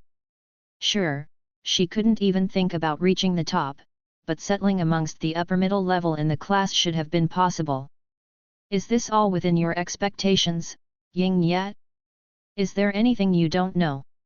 She admired Ying Ye Zhenshi more and more, but at the same time, she was a little worried for him. Based on the current situation, the boys in the class would most certainly not let him go after homeroom was over. Even knowing how strong he was, she was still worried for his well-being. Seeing that Chibashira Sae didn't respond to their outcry, it didn't look like she was joking at all. The teenagers in the class still put up their final struggle. Please tell me you're joking, sensei. Dropping out of school is really not a joke. Even if you say that, it's useless. It's the school's rules, so prepare for the worst. But don't worry since it doesn't count this time. After all, I've told you this before. But it won't necessarily be like that for the midterms and final exams. Anyone who fails them will be expelled. The students in the class looked for some mercy from Chibashira Sae, but the woman in question announced the worrying news mercilessly. I understand what the gloomy boy was saying now. No wonder he doesn't want to get in touch with you all. Sure enough, mental retardation is contagious. Isn't it normal for schools to have assessments? So what is so unexpected about this matter? Oh, I can't call you gloomy boy anymore, Ying Ye boy. How about scheming boy? You're full of schemes, so this is a very apt name for you. While polishing his nails with his feet on the desk, Koenji had a smug smirk on his face. When observing Ying Ye Zhenshi turn his head to look at him, Koenji even acknowledged him, causing him to turn back around quickly. This frisky, handsome man had a really unbearable personality. The individuals who were already annoyed with him already felt even more aggrieved by what he had to say. He was really too narcissistic. Why is Koenji's score so high? I would have thought that Koenji would definitely be an idiot like Sudu. Unconvinced, Ike and the others were shocked when they found Koenji's score. Not only were his marks high up on the rankings, but they were among the best of the best, and they realized he was obviously a monster with a high academic ability, which was unbelievable. He had made them all think that he was nothing but a scumbag, and yet suddenly one day, the scumbag turned around and became a top student. They couldn't believe their eyes. Oh, and one more thing. This school, which is under the control of the country, boasts a high percentage of alumni going to higher education and a high employment rate. That's a well-known fact. Most likely, many people in this class will go on to college or find work at a company. But, things aren't that easy in the world. People like you guys, who are of a really low level, will probably have trouble getting into college or getting a job.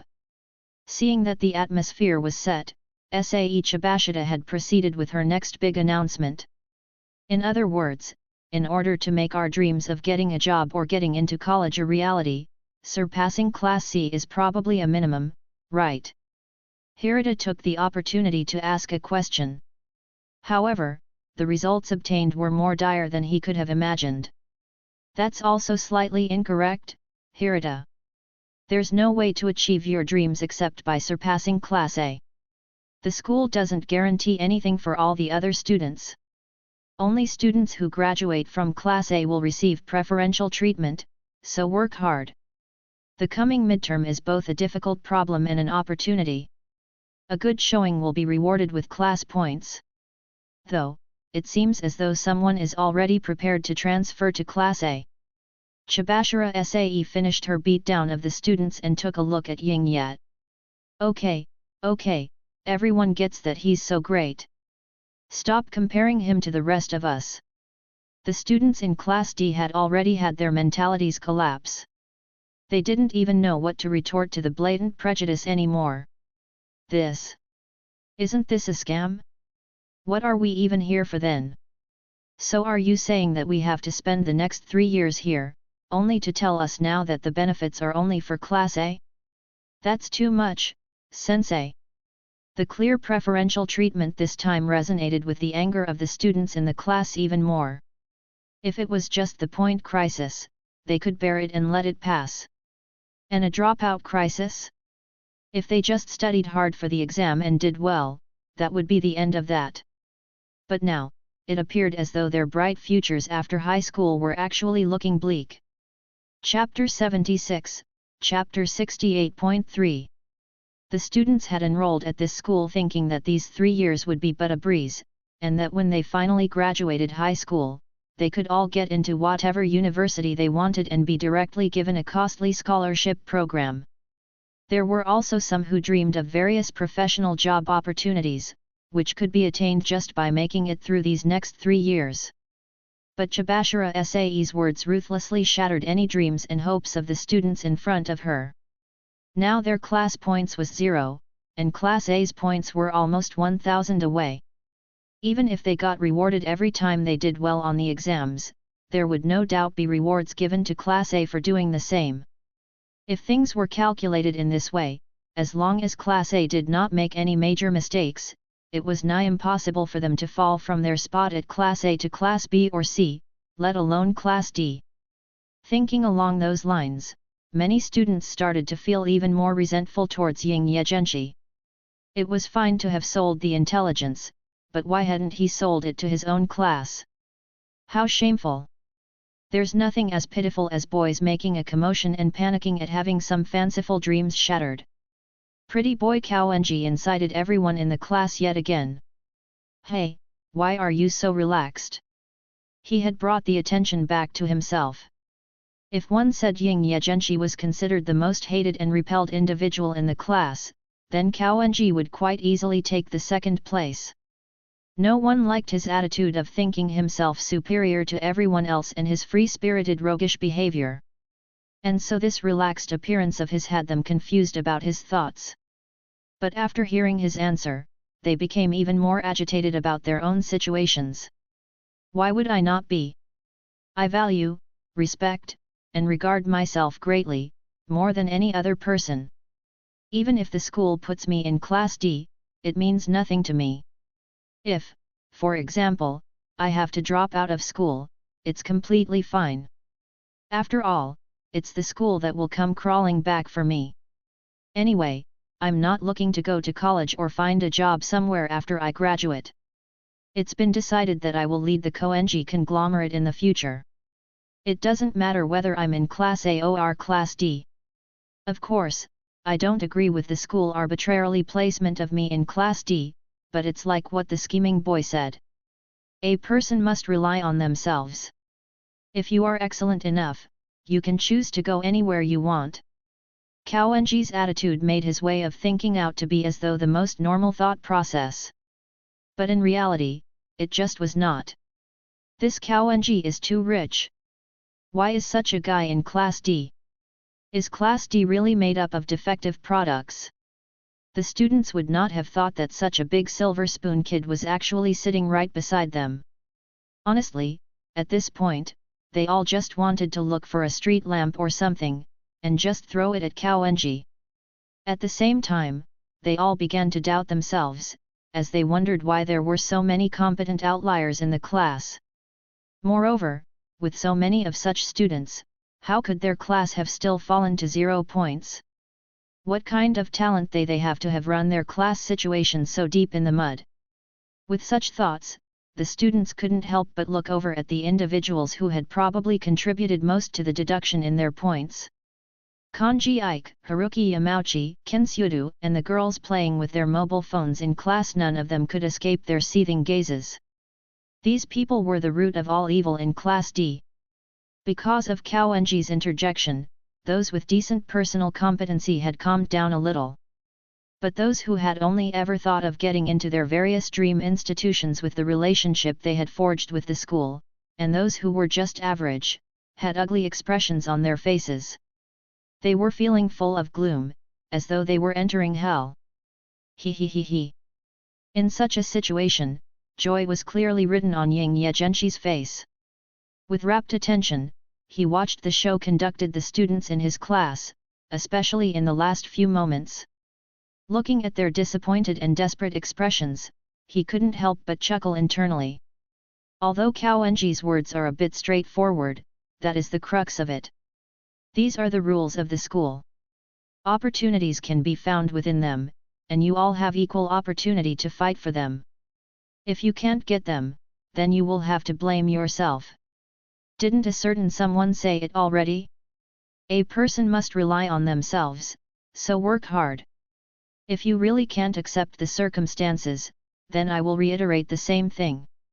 Just come and fill out the withdrawal application, and I will send you away on the same day. Sae Chibashira looked at the tragic expressions in the class and informed them plain and simple.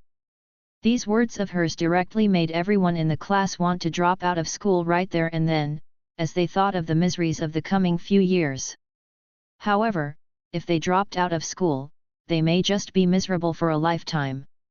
There was also the consideration about their families that had to be taken into account. Many students thought that if they went back home, having dropped out, they would probably be beaten to death by their parents. They may even pretend not to know their own child, and then they wouldn't even be allowed to enter through the front door ever again, and they would be thrown directly to work in the factory. T/N, you can tell a Chinese author wrote this, lol. One had to think of it as the beautiful consequences for one's own bad decisions. Ying Ye Zhenshi watched speechlessly as these guys robbed his lines one by one. Come, why don't you give me the mic? Don't you think I have something to say too? A person must rely on themselves, so go and find your own catchphrase. I understand that everyone is probably panicking inside right now, but we should stay calm. Actually, there is still a chance for us. As long as we study hard, we will gain some class points and an opportunity to compete with the rest. Didn't Sensei just say that? We will have a chance to get points in the coming midterm. Now, we just need to reduce the number of points we spend and prepare for the exam. The class had become rowdy, and at the helm was Mother Hirata, who stepped forward to save the day. That's right, it's only been a month since school started, so we still have a chance, everyone. It's been hard to become friends with everyone, so I hope to graduate with everyone too. No matter what the future holds for us, we must cherish the present. Kushida Kikyo stood up in tow. Naturally, she couldn't miss out on the opportunity to brush up on her classmates' favorability. Before, the focus had always been on the points of the class and the exams, so she hadn't had such an opportunity to shine. Chapter 77, Chapter 69.1, Take away what he wants most/wait for death. The cute girl had gotten up and looked at the students expectantly.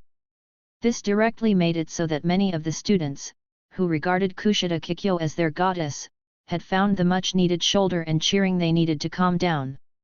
Indeed, if they dropped out of school, where would they go and find another Kikyo-chan?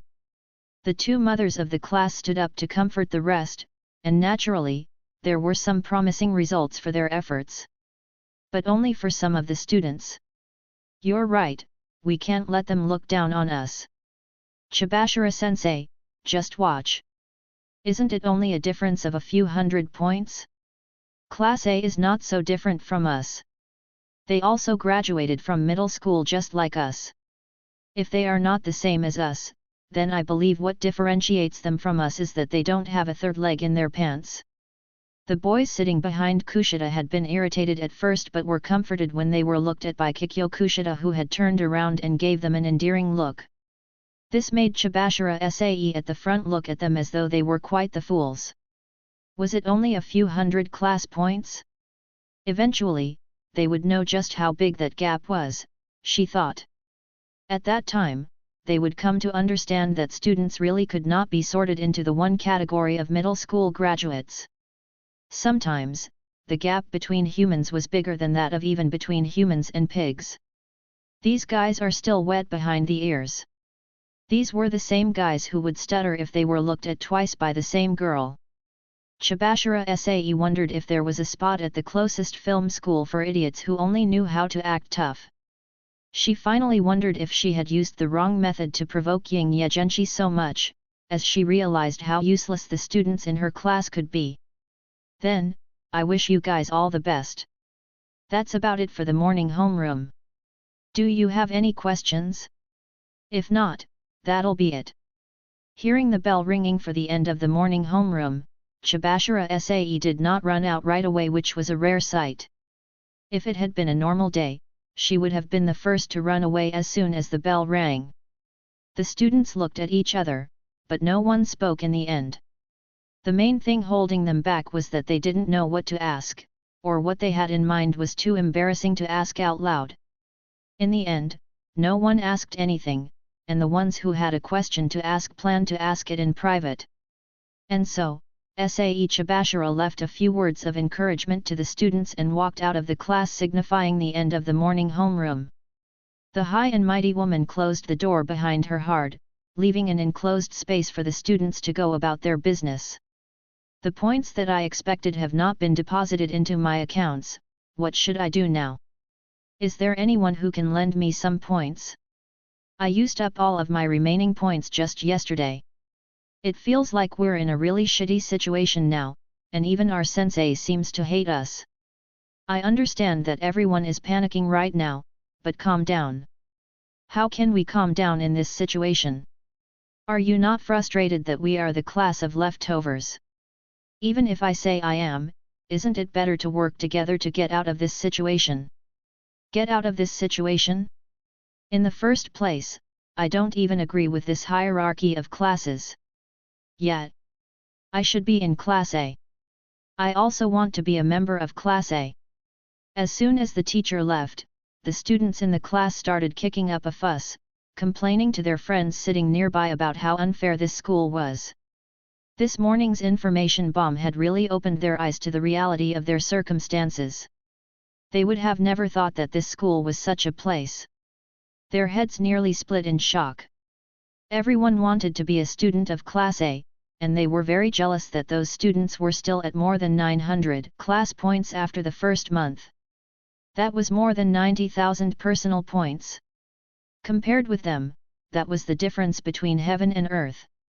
Hirata, who noticed the danger of such an agitated atmosphere in the classroom, stood up in order to stabilize the emotions of those around him, but the effect was mediocre. Not even Kushida Kikyo could stop them from chattering rowdily. Many students' attention had shifted to those inferior students who only liked to mess around. Of course, part of their sights lay upon Ying Ye Zhenshi too. The class had fallen into a state of division. And Ying Ye Zhenshi watched all this happening in real time. But they didn't pay much attention to him alone, nor began venting their anger on him.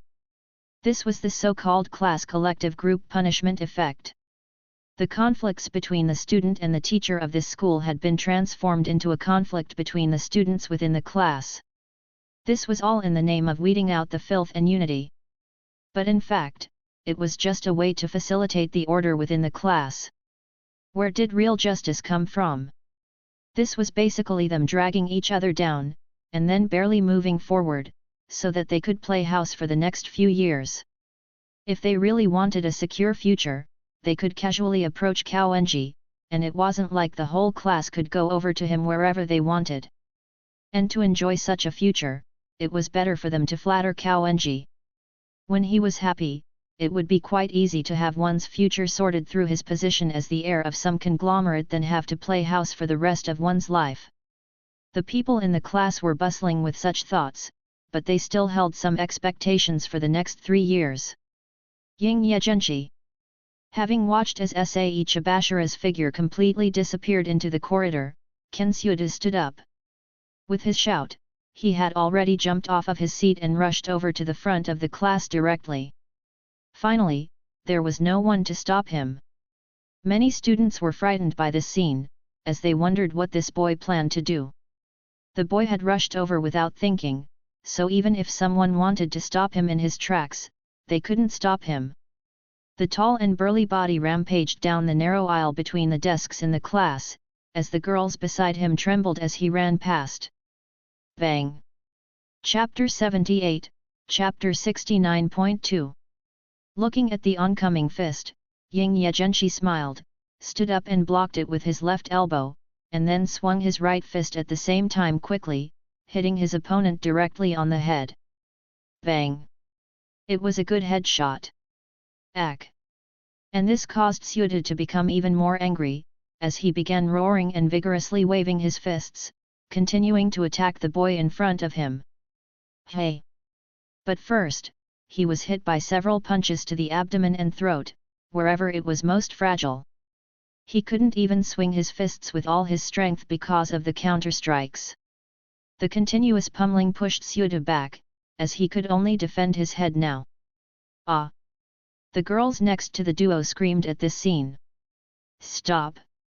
Stop hitting him! Hirata, from the other end of the classroom, quickly rushed past the desks in the middle to get to them. And in response to his pleas, Ying Ye Zhenshi gave one last kick to Kushida in the abdomen. It made him want to vomit blood in bitterness all of a sudden, as it was very uncomfortable for him to have to bend and kneel in front of the guy he had ambushed. Stop! Hirata looked at Ying Ye Zhenshi with a livid expression on his face. Why had the class become like this? This was supposed to only have been the first month. Hirata-san, you have to at the very least be reasonable. I am obviously the victim of this assault. Everyone saw what happened just now. It was this random kid who suddenly attacked me from behind and gave me a fright. It is just an instinct to fight back. After he fell, I didn't mean to attack him any further. Looking at Kushida who was kneeling on the ground, Ye Zhen spoke with ease. I see, I'm sorry. But please don't come any closer. Please. Hirata-san stood between the two of them, preventing them from getting anywhere near each other again. In this regard, Ying Ye Zhenshi just smiled and spread his hands, as though to display that there would be no further action on his part. Ying Ye Zhenshi. And this was the peak of humiliation in Kushida's eyes. He struggled to stand up so that he could fight him again. Don't do this, Kushida-san. But Hirata naturally refused to let him go and stopped him in his tracks immediately. Hey! Can't you see? It's not my fault and it's never been me at fault. Ying Ye Zhenshi looked at the grounded boy, showing some disdain. Do you think that people will be afraid of you if you shout loudly? Only the punks on the street are like this, but you are not even half as capable as those punks. Whether it's within the rules or outside the rules, you are just as useless. I won't let you go. Kushida, who couldn't stand being looked down upon by others, shouted, staring at Ying Ye Zhenshi with a bullish fixed gaze, looking like he was about to launch head-on into battle any moment now. Behind him, Ike Kanji and Yamauchi Haruki, who had been vowing that they would hit Ying Ye Zhenshi and who encouraged Kushida to hit him, had withered into their seats. They hadn't even stood up to approach and just watched all this from a distance. They were a little worried and very scared. They had all seen how the arrogant Kushida had been beaten one-sidedly to the ground.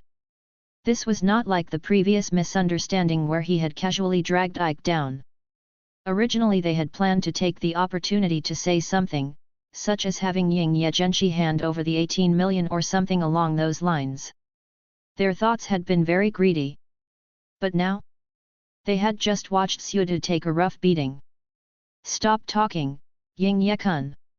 Hirata pulled Kushida-kun away and turned his head to look at Ying Ye Zhenshi.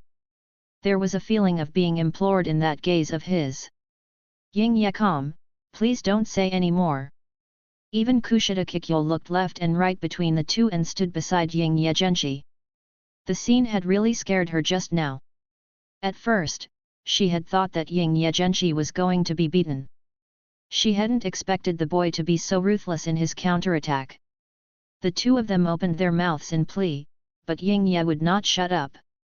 He ambushed me out of nowhere. He also just threatened that he wouldn't let me go. How terrible! I will definitely sue him through the student council.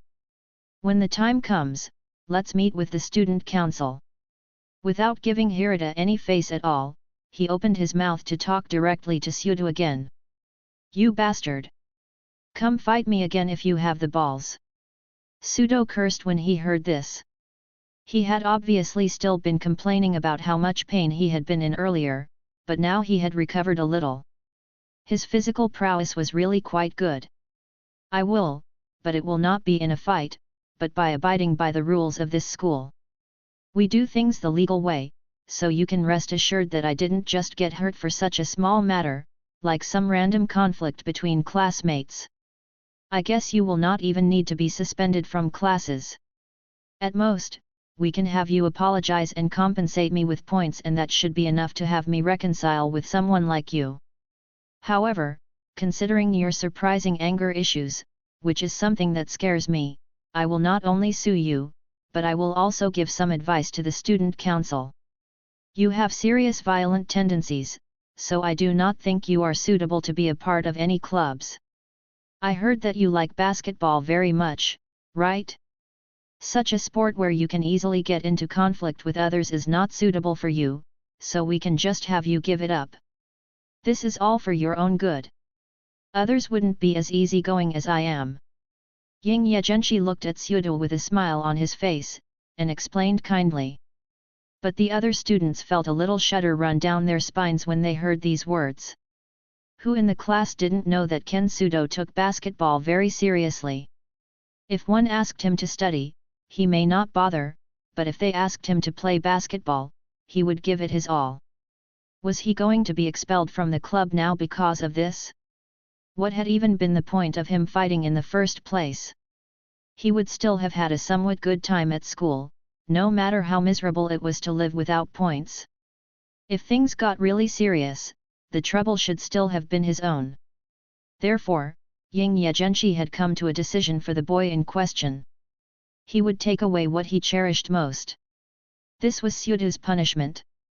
Chapter 79, Chapter 69.3. What did you say? You bastard! Who do you think you are? Do you think the senpais will listen to you? You think the student council is so amazing, don't you? Sudo-ken didn't believe him at all, and shouted loudly, very angry. And just as he had predicted, it was indeed a case of violent anger issues. The senpais in the council may not listen to me, and the student council may not be great, but with your current situation, I feel that I have a good chance of persuading them. After all, no society would like a person like you who has a big temper, is not strong, and is like waste, in its midst. Ying Ye Zhenshi responded calmly, pointing at the boy in question with his finger. He was grumpy, like an annoyed chimpanzee. Don't speak nonsense. What I did just now was nothing. I was just angry with you because you betrayed the class. You. This bland way of going about things caused Sudo to finally feel something inside. Some part of him was screaming that something unexpected might just come out of this threat of Ying Ye's. He tried to say something useful in response, but couldn't come up with anything. Isn't this too unbearable? This is all just some excuses. I think you really do have anger issues. Moreover, given your little performance all this while, it should be rather obvious to all of our classmates in the class that my judgment is accurate. You. Ying Ye Zhenshi continued to goad him. But while he was talking, a hand was placed on his shoulder. Hirata looked over at Ying Ye seriously. Do not say anything more. Please. Even if he was very angry, he still looked like he was negotiating with Ying Ye. Just a little while earlier, he had felt that the atmosphere in the class had become very weird, and so he wanted to stand up and motivate his classmates. But before he could think of what to say, Sudo-ken had rushed out from his seat. He was angry with Sudo-ken, and he couldn't help but wonder why his temper was so violent, and why he couldn't just talk things out. And now, he was also angry with Ying Ye Zhenshi, as he wondered why he treated his classmates with such an attitude, especially since he was a very competent individual. He was also angry with himself, and why he couldn't guarantee anything for the class. If he had seen through the school and could come to a decision, then things wouldn't have devolved into such a situation. So, is it that I still can't change anything? I'm not the one you should convince, Hirata-san. Keep going like this and you'll only be hurting yourself.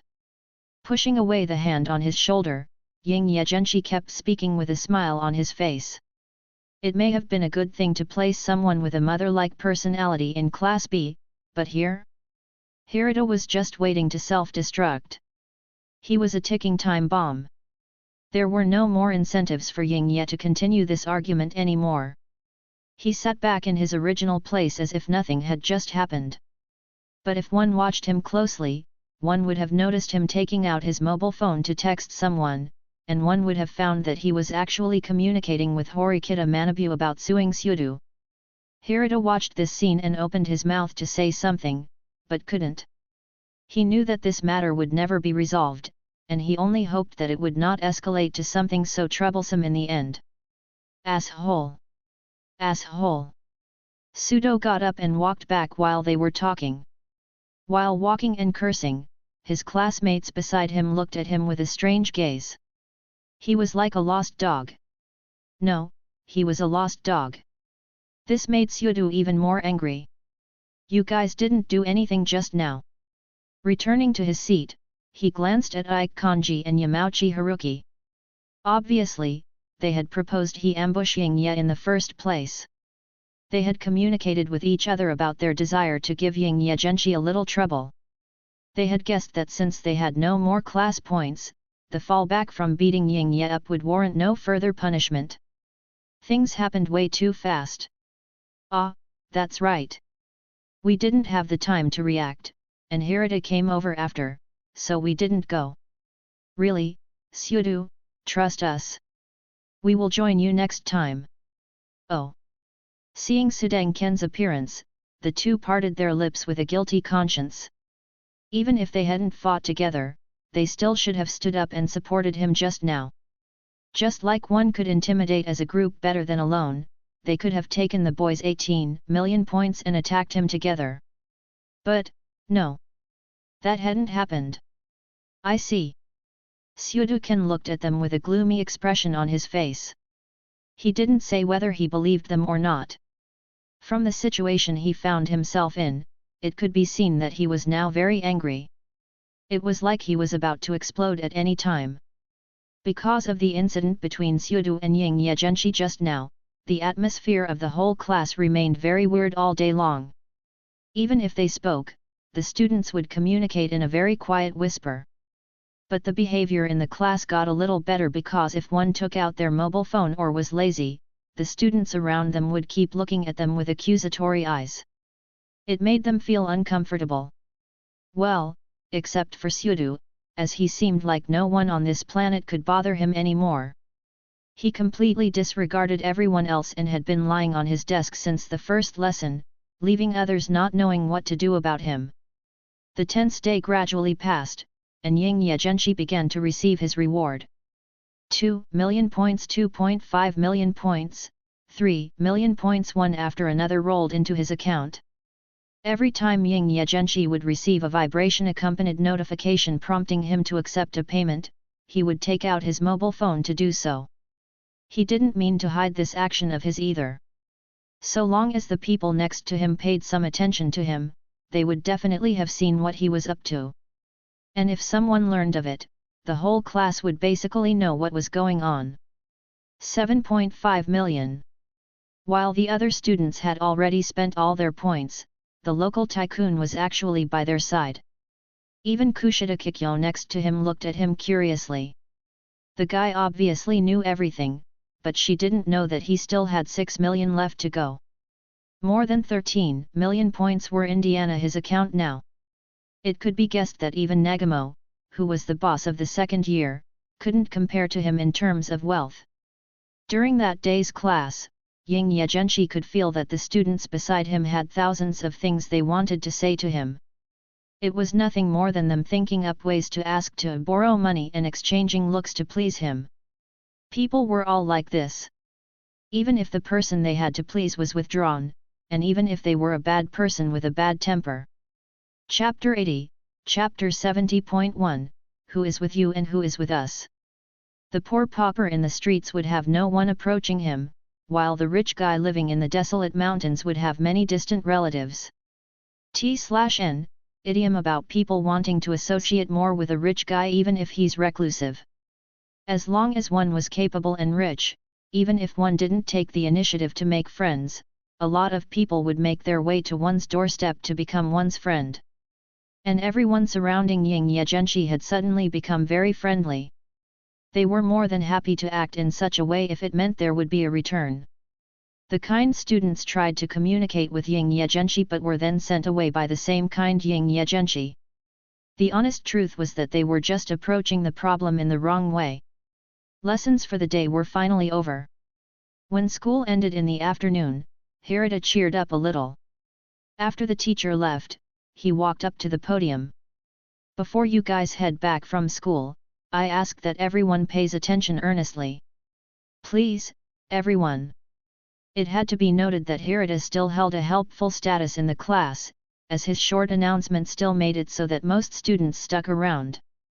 But Ying Ye didn't know if it was because his earlier anger had not yet been eliminated, or because he felt ashamed sitting amongst his peers. Kushida pushed his desk away and stood up in a disruptive way, as though he was not happy to see anyone. Looking at Hirata, he also began sneering. Clearly, Hirata had been the only one to have wholeheartedly tried to help him earlier, and yet this was his attitude. Who do you think you are to order me around? Why do I have to listen to what you have to say? A bad temper seemed to have become synonymous with Kushida. No matter whether it was a defense mechanism or his true feelings, no one would like such an attitude. Ying Ye Zhenshi paid attention and smiled at the irascible display of the kid, and couldn't help but feel entertained the more he watched him. Since the beginning of the school year, it appeared as though he had been paying attention to that boy quite a lot. This is something related to our future, so please listen up, Kushida. This month, we didn't get any points. This is a problem that will hugely affect our future student life. We can't go on like this and graduate with 0 points, can we? Definitely not. Shouted one girl in the class, followed by a gentle nod from Hirata. Of course not. So, we have no choice but to try and get some points next month. That's why everyone in the class has to work together to fix our problem. We should refrain from being late to and talking during class. Naturally, using cell phones during class is also prohibited. Hirata looked at the impatient Kushida and quickly explained what he had set out to say, hoping that this was enough to persuade the students in the class to give up their bad behaviors. Huh? Why do we have to listen to what you say? If the points stay constant, there's no reason to stop. This is all just a waste of time. You can do whatever you want but don't involve me. I have no time to talk to you now since I have to go to my club. Kushida left a final disdainful warning. He was now going to his club and planning to work hard. As long as his basketball skills were good, he would definitely be able to stay as a member of the basketball club. He didn't know why thoughts on his membership popped up in his mind, but it seemed that what Ying Ye Zhenshi had said earlier had given him a lot of pressure. Before leaving, he took a look at Ying Ye Zhenshi, wondering why this boy was still in the class. Shouldn't this guy have left earlier? It seemed to be yet another scene where Kushida's figure could be seen quickly disappearing out of the door. Unlike when the school year had just started, this time he had left without bringing other students along with him. Compared to him, others obviously cared much more about their future points and any plans the class would put in place to change their current standing.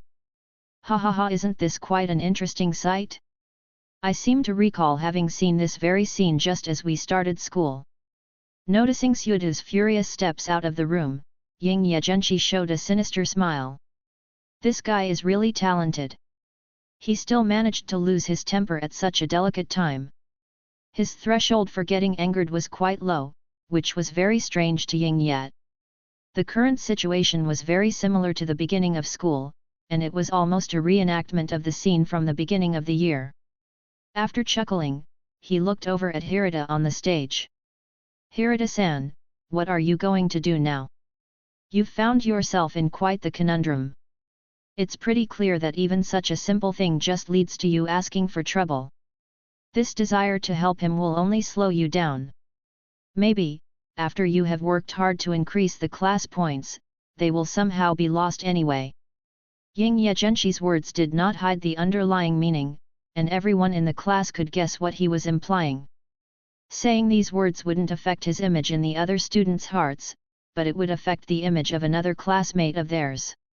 He had reminded everyone that Sudokun's glorious reputation should have been clear. Hearing his words, many individuals were indeed worried. If what he implied were to become the reality, then it would indeed be completely meaningless to increase their class points. The classroom immediately fell into an atmosphere where the students wanted to give up before they had even started on their arduous path.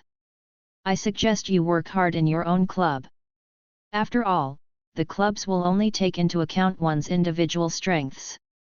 So long as you can attain some results, you will receive personal points. That guy probably thinks the same way. With a serious expression, he suggested to Hirata. Everyone in the class had also heard what he said. Clubs can lead to private points. If there were people who had joined a club previously, they would have already known about it, but whether they had the heart to work hard and gain results was another matter altogether. At least, until today. And for those who had not yet joined any clubs, this was an important piece of news. Many students in Class D in particular had not yet joined any clubs. Are you telling the truth, Ying Ye-kun? Do the clubs really give points? I haven't joined a club yet. The girl sitting behind Ying Ye Zhenshi couldn't help but asking, making the students beside them prick up their ears. It's true. The clubs in this school will reward you with points. Of course, it depends on your performance. If you just fish in troubled waters, there is probably no chance of you winning anything. There is also the student council. There are still many ways to get points in this school. There is no need to hold on to the hope of increasing the number of class points only. Ying Ye Zhenshi responded. Thanks for listening.